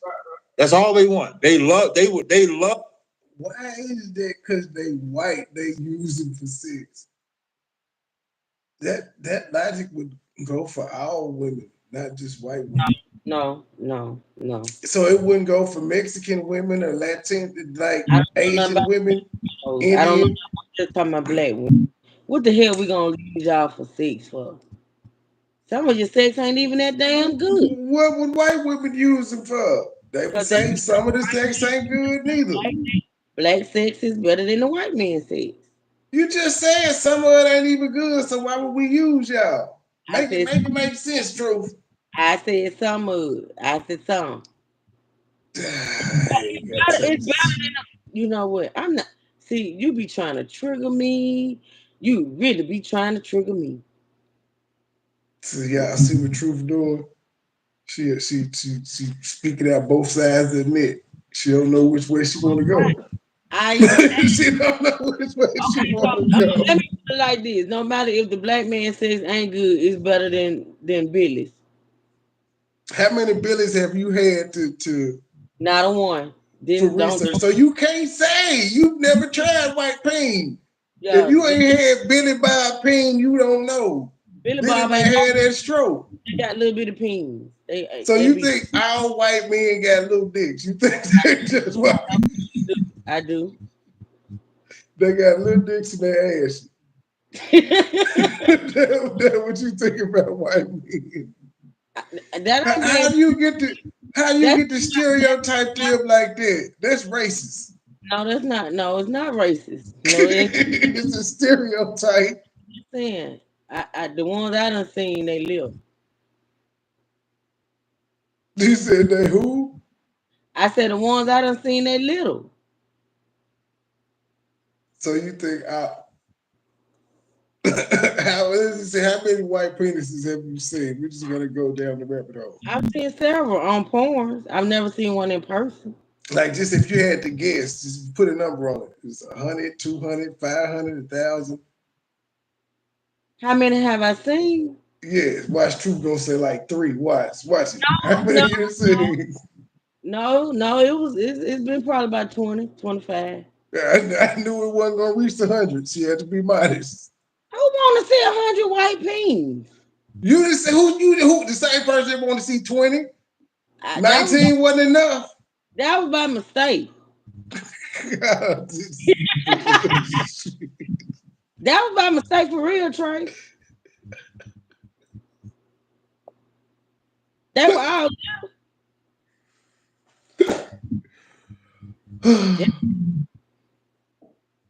But that don't indicate how good they sex is, though. so you saying it ain't the size, it's the stroke. I don't know. I'm saying you have to have experience with it. Trey, if it's little, how much can you do? Like honestly, how much can you do? The same shit that white women and Asian women and shit do. I don't know nothing about them. They've managed to procreate. I don't know Little nothing. white babies is born every year.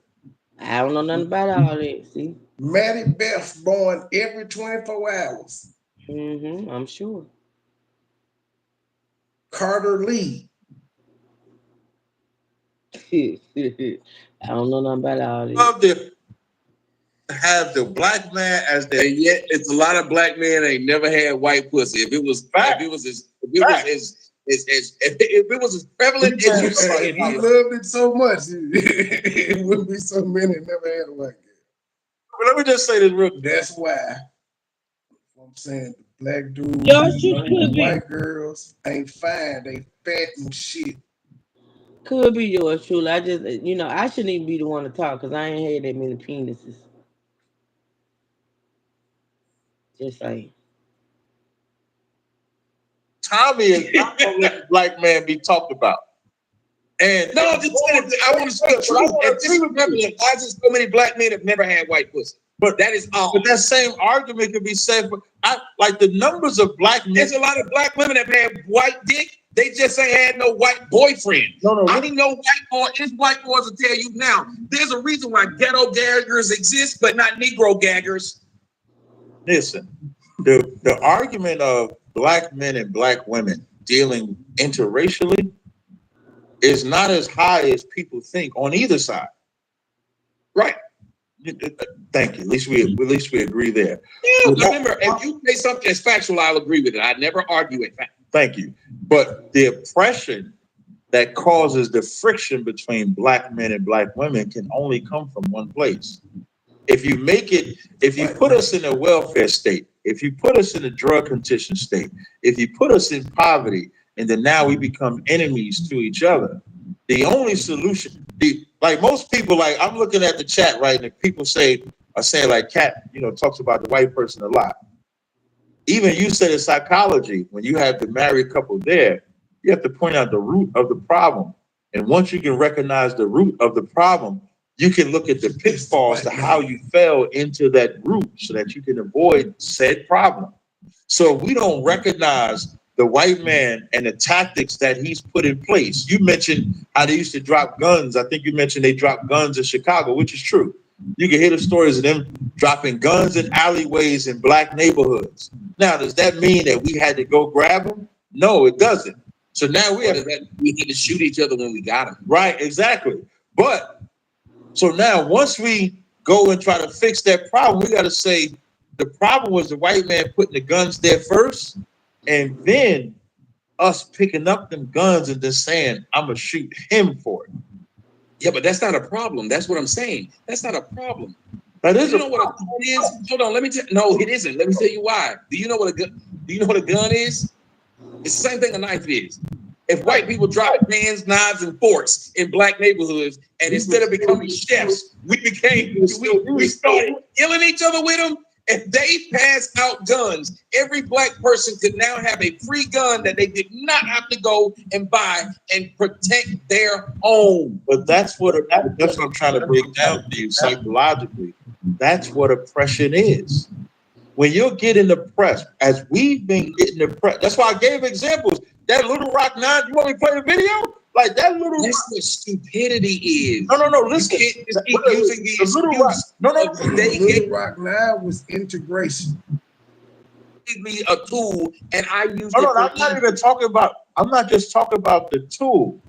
I'm talking the mental oppression that they put us in. That little girl that was forced to go to a high school of whites by her family was forced to go to that school because they're trying to integrate with the people that never wanted to integrate. And as she's getting oppressed, when she comes home, she takes out that frustration on her family. They don't even know why she's taking the frustration out on them. She even said herself, I would have been nicer to my brothers and sisters if I wouldn't have went to that school and been oppressed. So then you take the adults. That's why I gave the joke that Richard Pryor gave about getting pulled over by cops. And what did he say? You go home and beat your kids because you're going to take it out on somebody. As we're getting oppressed by this system, you have to take that. I'll go even further. You see how I said I like football, right? During slavery, you know why they came up with sports? They came up with sports as a way for black men and women to get that frustration out because they knew if they didn't channel that frustration out, that they So they didn't have sports before slavery? Interesting. So they invented all the sports during slavery. They're just sitting there with like, you know what? We gotta find something for these niggers to do. Let's invent sports. What's that, Billy? I don't know. It's something where we just let them run around. Maybe give them a club so they can swing at a ball. Come on, G. They gave us whippings. That's what you saying. They gave us whippings. A ball in the bed is a whipping. Golf club whipping. Whatever sport you want to use. We know basketball wasn't invented. Football, he gave us pads to told a nigga how to tackle. So in order for them to give us sports, they had to invent all of this shit and have all the rules in place and all the tools. They had to have a football or something. Come on, G. They had the positions. would have an uprising. That is not, I am not going to try. Oh, shit.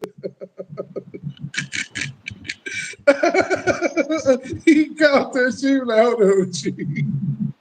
This is where sports originated. I thought they were having the Olympics and shit before slavery. What the fuck this nigga said? They invented sports for slavery. Slavery, you know why they came up with sports? They came up with sports as a way for black men and women to get that frustration out because they knew if they didn't channel that frustration out, that they would have an uprising. That is not, I am not going to try. First off, white people, first off, the thing called the Greeks and the Romans, and they were big. I'm talking about sports for. You said they came up with sports. Okay. Basketball didn't exist during slavery. Okay, so I'll be specific. So did football exist during So you know slavery? what did exist? The boxing exists. You can get a good book called $40 Million Slave, where in the $40 Million Slave book, it would tell you how they would let slaves fight each other on 4th of July. They would have games that they would let. Yes, the boxing existed in Europe. Well, listen, know what I'm saying? And hear what I'm saying. When they would have the games that they would let the slaves specifically play, Frederick Douglass wrote that he was against the sports because he said it dulled the fighting spirit in the slaves.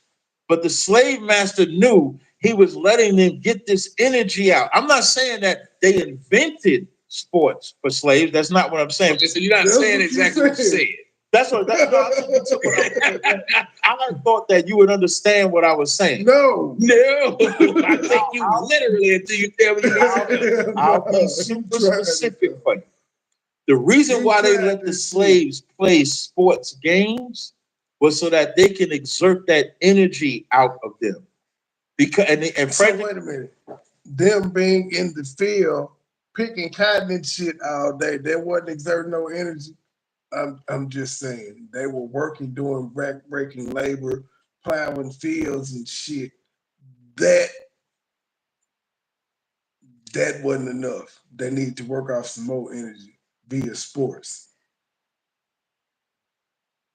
Douglass, this is a quote from Frederick Douglass. He was against the games because it dulled the fighting spirit within the slaves. And so that's why they created them, because you cannot oppress a person and have that anger built up in them and they not want to get that anger out. They're going to get. My next Space Negro said Native Americans had war games, which is very true, AKA sports. Almost every community had them. And as a matter of fact, it was a rite of passage to make your men stronger, not weaker. The gladiator games, all these things were to make what I would men suggest y'all do is look up what I just said. I hear you saying that someone said it, but you can That's take the history. same tool. I know, but I'm saying, but you can take the same tool. Just like you said, this guy, like when you point out that he said, hey, the cops will beat your ass and the only thing you can do is go home and beat your kids. Well, some people went home and the only thing they taught their kids was to be cops. Was to do what? People did that. Be police. You said some people did what? People taught their sons, they said, I want you to be a cop. Uh-huh. Just like a lot of Mexicans get the talk to like dogs in America when they first come, working shit jobs. Now, it could turn them into alcoholics and make them horrible people, or it could make them pass on a business to their children so their children never have to do it. Pressure, bust pipes, but it makes diamond. We can't keep talking about how many pipes it busted and refuse to talk about how many diamonds it made. But we cannot ignore all of the divisive tactics that the white government put in place to destroy Black people. I get it, because the white man's smarter than us. I agree with you. White man ain't smarter than us. There, like Chris Rock said, He keep cunning us in the stuff he is. the white man had a 400-year head start. We the only one that ain't never been let out the dungeon. When we see a man that can talk women into fucking him and paying his bills, what do we call that man? A pimp. And what do we look down on him or up on him? If he can sit up there and talk 5 women, we look up to a man that can get 5 women to marry. Well, when I was in the world, I was. Well, you said we can get what? 5 women to marry. Well, it's not unlawful to have more than one woman, though. I'm just saying, if I had 5 women living in my house right now, and they were cooking and cleaning and I very would call respectful. you an Israelite. That's all I'm saying. That's why I'm up here talking to you. When we get off the phone, I'm trying to get the pamphlet, brother. I'm trying to get the pamphlet. You hear me? But that ain't pimping, though. That's like pimping. I'm gonna take care of them. I'm gonna love them. I'm gonna make sure that they well taken care. I'm not gonna mistreat them. There you go. And I want 5 Black women, and I want 5 natural Black women, and I want 5 Black women about my color. And what do I want with them? Give him a hand. I got a couple of. I can tell them to hit your boy up. But my point is, here's what I'm trying to do, though. I know that the only way to be a man is to say, no matter what got me in this hole, I'm climbing out of it. If I keep on talking about I'm in the hole and selling other people that I'm in the hole, we're gonna fuck around and make a city down here in this hole. Now we make a city down here in this hole, we're gonna be proud of this city, and we're gonna be so proud of it that the people on the top gonna want to come down, because I'm a Southerner. And guess what? White people used to give us bullshit to eat and then turn around and want to eat that shit from us. You can go to a nice restaurant right now and get them to they'll sell you some, what is they call, bone marrow. They used to make fun of niggas sucking the bone marrow out. Now we done turn shit into shine over. Now the thing is, we as Black people, if we believe we're smarter than them, then we're not gonna publicly keep telling them that they're oppressing us. When you tell I shouldn't be talking about what Black people do publicly, cool. Well, we shouldn't be talking about what white people do publicly. No, I want to make sure y'all know this, because I didn't. If y'all enjoy the show, y'all make sure y'all do the world a favor and hit that Cash App. We have our ass off for y'all. I ain't said nothing about it. I was like, Cash App. And Captain Cesaria, you have a Cash App. Tell them what it is. Yeah, my Cash App is $Cesaria. I'll change my name on the StreamYard. Yeah, do that. Especially next time we do that. We gotta do. Yeah, the people want it. We gonna do it. Oh, definitely. I'm definitely down to do it. I mean, I knew that this would be the bond when we got together. I mean, even when we talk, what I agree with you on, I'm not gonna I wouldn't disagree with you for the sake of it. I'd be a dishonest brother. So with points that you make, I'm gonna agree with. So it's definitely a good conversation. But what I do want to say while I have this mic is that this is when I highlight the Israelite School of Universal Practical Knowledge, aka ISUPK, because as we're sitting here talking about Black problems, we're talking about the white man. This is not me on a can just complaining about the white man and taking no action.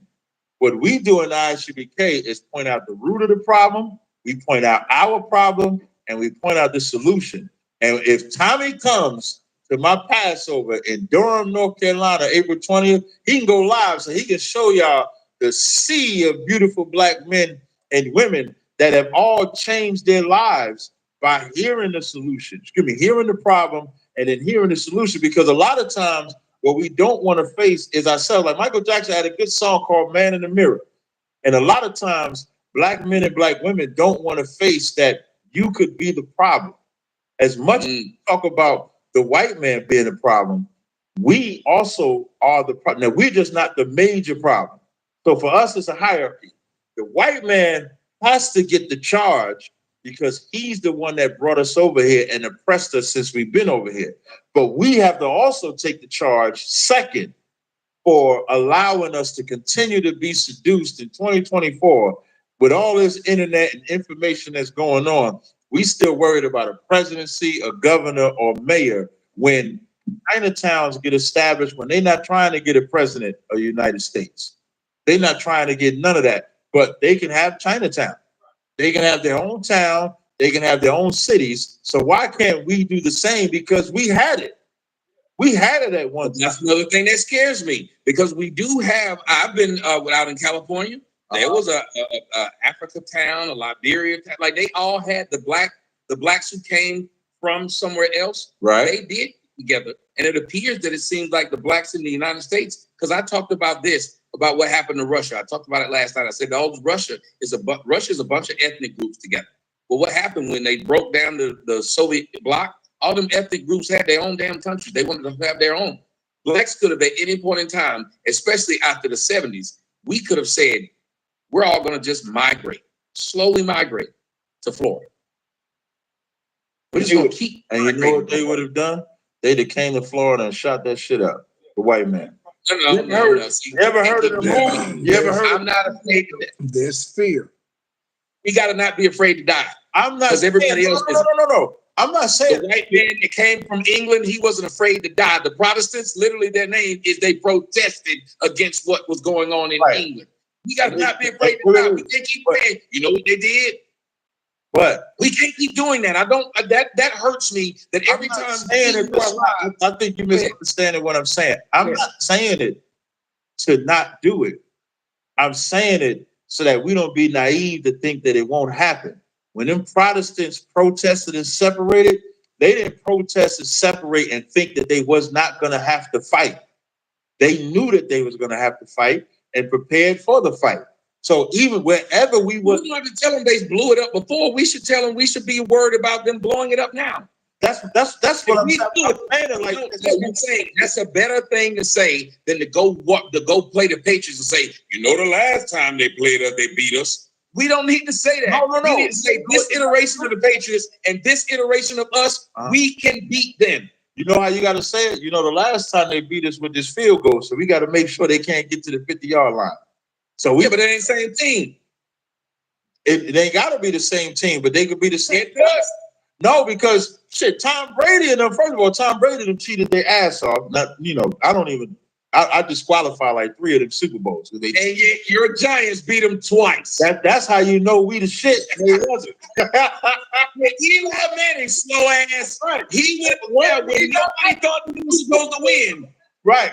That's what I'm saying. Yeah. So that's why he's looked at, and Eli can smile all the rest of his life because he knew he was able to do something that people who are considered greater quarterbacks than him couldn't.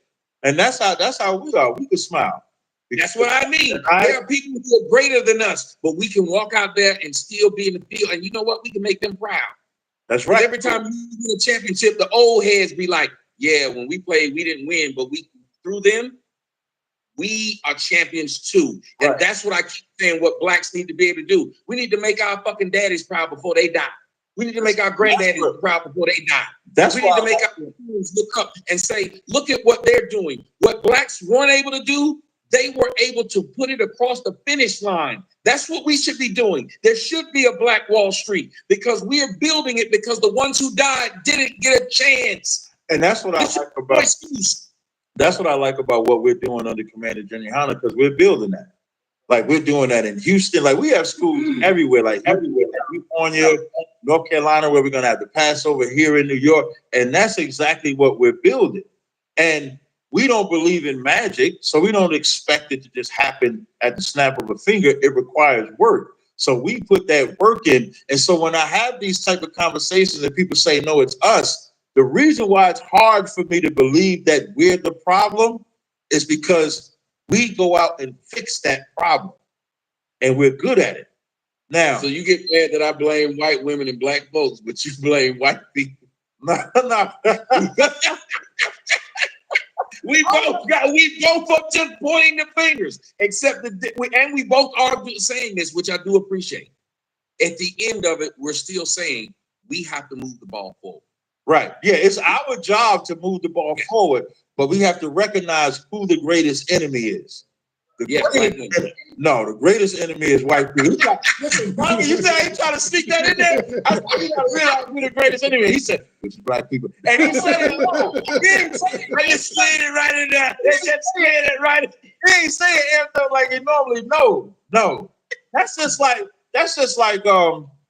white people work with the Arabs, even though they go to war with them. 9/11, and they claim war against the Palestinians.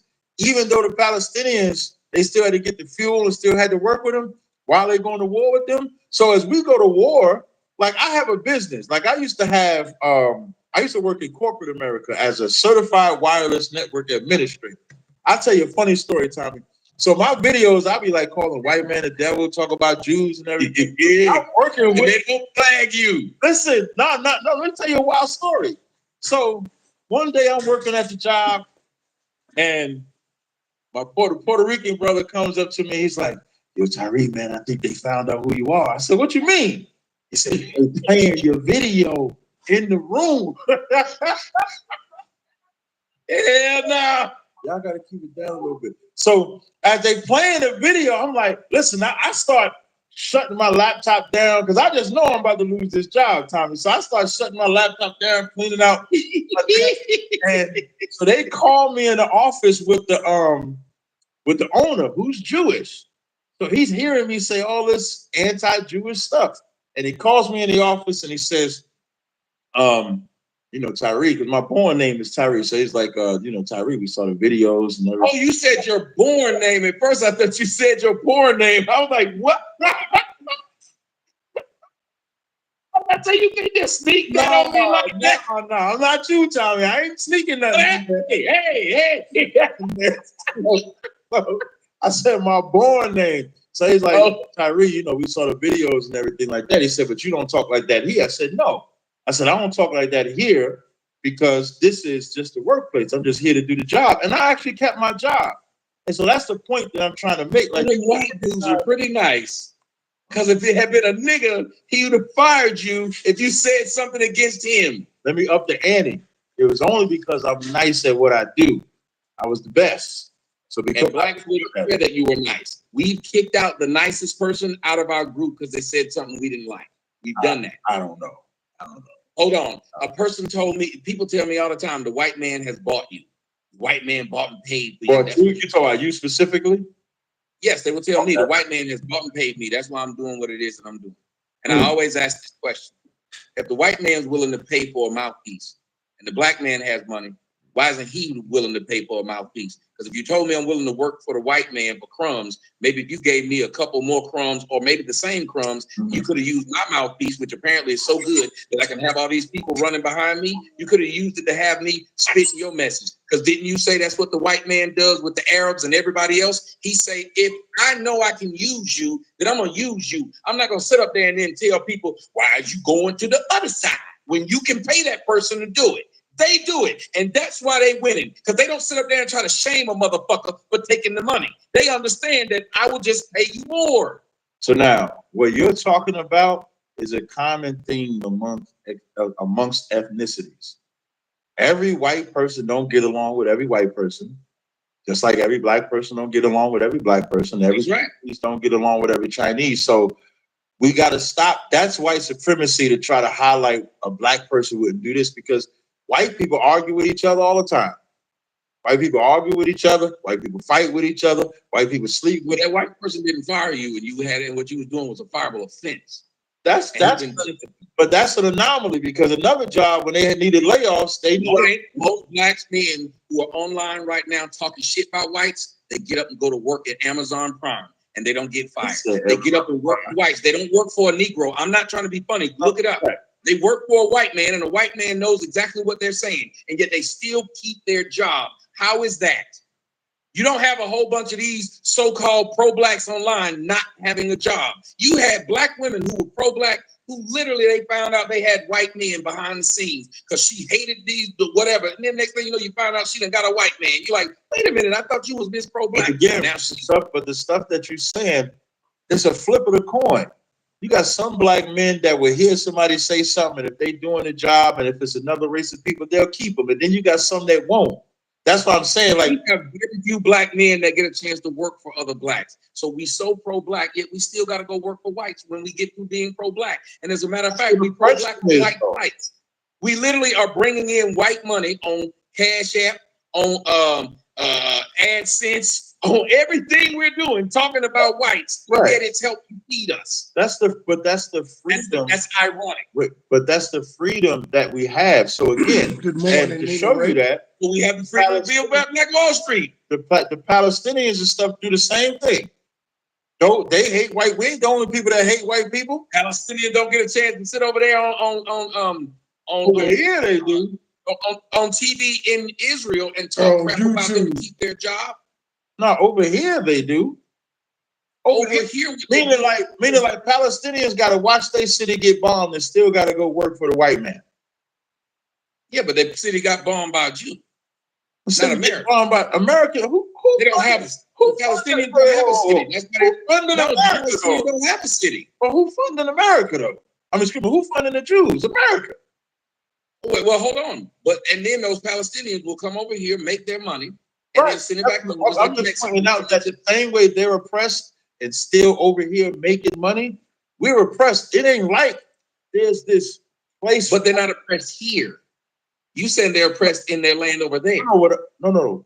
I'm pointing out that they still come over here and will still work over here. Now, if you start saying that they're not oppressed here. Right. And you know the difference with us? We don't have a place to go where we won't be oppressed.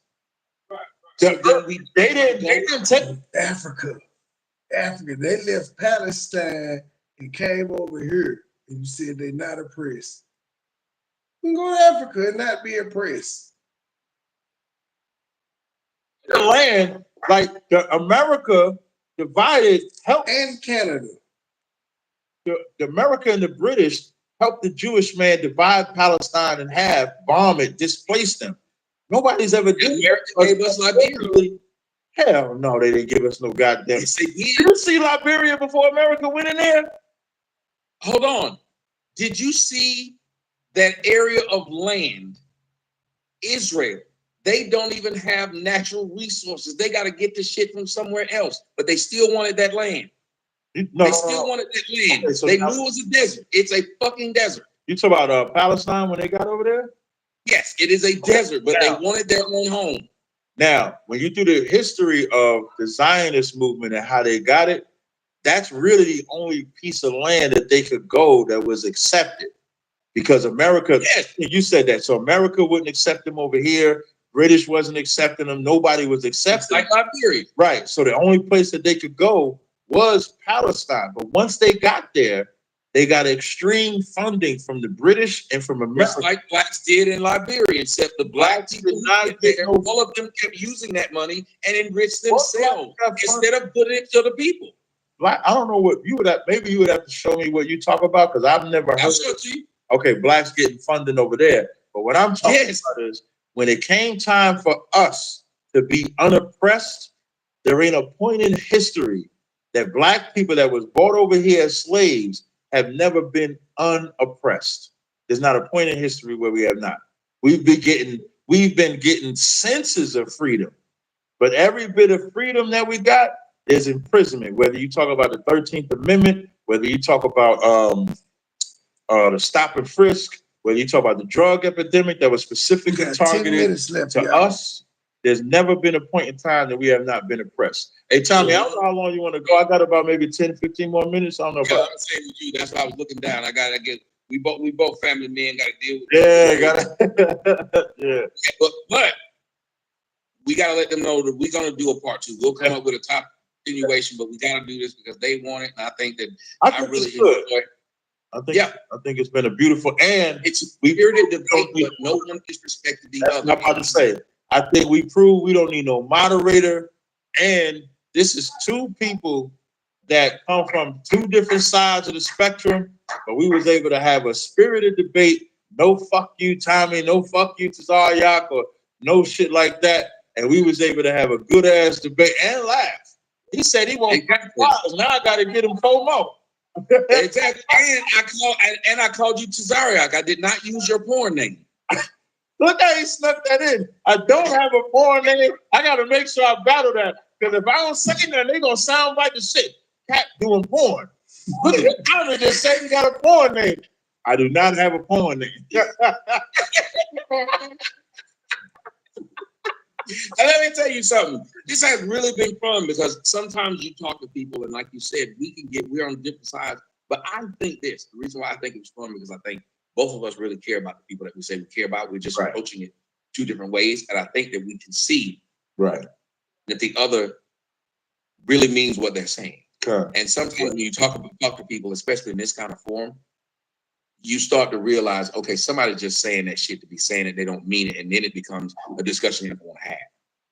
Every time I know you're just doing something, that's why I can't talk to them simps. That's why it's hard for me to talk to brothers like Dr. Umar Johnson because they know they're going to say shit that they don't believe. Mm-hmm. But then they won't talk to me anyway because most people are afraid to do exactly what you are doing right now. Right. Most people talk about me. They're afraid to talk to me. I agree.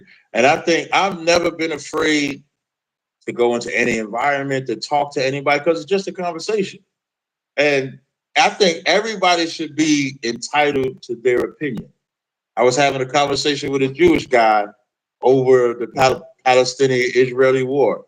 He has his opinion. I have my opinion. At the end of the day, I'm not about to, do no whole dissertation or nothing, anything like that about him. And I thought it was beautiful for us to have this exchange. And I agree with you that we should definitely do a part 2. I mean, I got your number, you got mine, and I think we should have this dialogue again.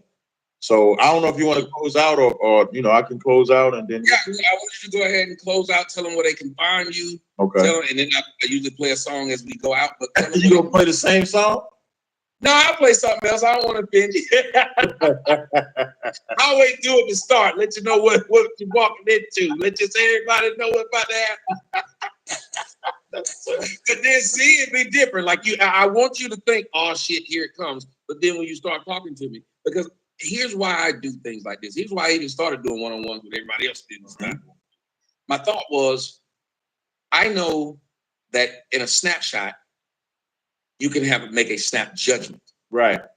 Everybody who you make a snap judgment with, you should be able to hear them out and extrapolate why they even came to whatever it was. So we as Black people don't want to give each other a chance to have a long conversation. We like, I like you, but then you said this, or I hate you, but then you said that. Right. We'll form lifelong standing opinions about somebody that we never met, and we'll then say, I don't want to talk to you because I don't want you to talk me out of the hatred I got for you. Right. And yet we'll listen to the white man. The white man can come and sit in our damn house, and we knew he'd been evil for years, but he could sit with your grandma and sell her insurance, sitting on the couch and eat chicken, and you'll still listen to that man. I think it is odd that we'll listen to someone who we believe oppressed us, but we won't listen to somebody who's oppressed like us. So that's why I started. And I like that. And I thought it was a tactic to try to throw me off too, but I loved everything about that song. That song was crazy as hell, man. But I definitely, Tommy, appreciate the build. I want to thank my brother Ashaya Allen. He's the one that communicated with you at first that got this debate going. So shout out to that brother. I love that brother. That brother. Yeah. He the star of the show. He had been the star of the show. I appreciate that. For those that don't know, I'm Captain Tazaryak of ICBK under Commander Jenny Hunter. You can find me on YouTube. My YouTube channel is Captain Tazaryak Podcast. I have another YouTube channel called Cross the Line Radio. You can find me on Twitter as well as Tazariot. We have a website, ishbk.com, that you can visit if you ever want to see our videos or get access to our literature or our websites or anything. I'm based out of New York, but we're all over the country. We're in the UK. We do a radio show on Thursdays at 10 o'clock. And I'm looking forward to the next time that me and Tommy can sit down and have another dialogue. Tommy, I appreciate you having me, man. Shalom. Yeah, I appreciate you coming as well. And Oh, wait, I got one more thing. I'm sorry if I could mention, Tommy. Go ahead. I have a business. I don't know how I forgot to mention my business. I have my own business. I'm a business owner. It's called Call Gas, which is named after my father. It's a business where I sell body scrubs, body oils, body wash, body oils, perfumes. They're fire. I have over 3,500 reviews on my Etsy page. I'm what you call a 5-star king. You cannot miss if you get the products. Also, you can find me on Amazon. I do sell on Amazon as well. All you got to do is just look up Call Gas. That's CARLGASS. I just wanted to mention that. Shout out to my rib for reminding me of that. And that's it, man. That's all I got, Tommy. Nice, man. I would want to tell people you can make sure you go out and watch my movie on Amazon Prime. Rent it now. It's called A Fatherless America. You can also go to afatherlessamerica.com and watch it. Amazon Prime loves it. I think it's got a 4.7 out of 5, and on IMDb is like a 9 out of 10. And that was what people made a run for to try to destroy it. Also, you can make sure you go to my website at tjskoc.com. Make sure you join the website. Show your brother some love. You know they got me banned on every damn thing, so find me where you can. I'm going to make sure that I get the brothers' Twitter, YouTube, and everything on the website where you guys will be able to go there, click on it, go straight to it. And I'm going to make sure you get this so you can put it on your channel. So I'll make sure I download this, compress it, give it to you so you can put it on your channel yourself. And I want to thank all of you guys for coming to join us, because let me tell you something. Without y'all two, we just talking. That's right. Without y'all joining us and saying, hey, whether you agree with him, you agree with me. I know most of y'all agree with me because I was right. But the point is, there you go with them slip-ins, man. hey, when I was in college, you say true. He's just foolish. It's silly. We're silly. We're silly. This is what men do. We silly. Y'all women just got sticks up y'all ass all day. He's the arrogant bastard. He arrogant and he thinks he's always right. Where was it was a laugh after that. The other dude laughed. Where do you get all of this from? Okay, now you interpreting laughter. You really Yes. sticking up for the Yes, the other guy is laughing. How you gonna be mad? But he is arrogant, Trey. Now I ain't just talking about that one statement. He is very arrogant. For real. Why you wait to that statement to say it? I was trying not to say nothing at all, but he's so just an idiot. I'm just saying. Just man. What What you say? He crusty. He old and crusty. Trey, he is the angry one. I am not mad at all. Well, he old and crusty. Yep. And dusty. And got a little wee wee.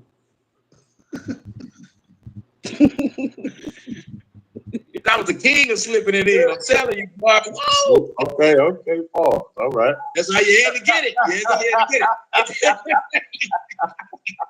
But I tell you, what I really appreciate though is just this. I don't think anybody can watch this and find fault in this at the end of it. I think most people listen and watch this and will be happy at the end of it. I mean, like happy within their spirit. I think it was a great conversation. That was the purpose of they both said some good shit and ministering to the people. That's right. This ministry, in my opinion, we brought people to good word, even when the word was different on each person. I think everybody is smiling right now and glad that they did it. So I appreciate you for coming. We got to do this again soon. Definitely. All right, take it easy, Tommy. All right, take it easy, brother. And y'all take it easy too. We out. Choosing how to react to this situation.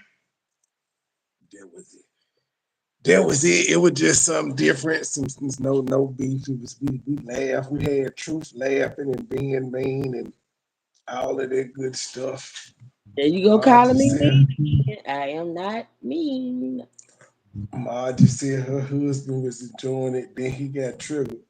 It We proved truth was racist, so Gabe, you're not alone. We got two racists in the group. is what it is. Just because I said white men got a little ping ping.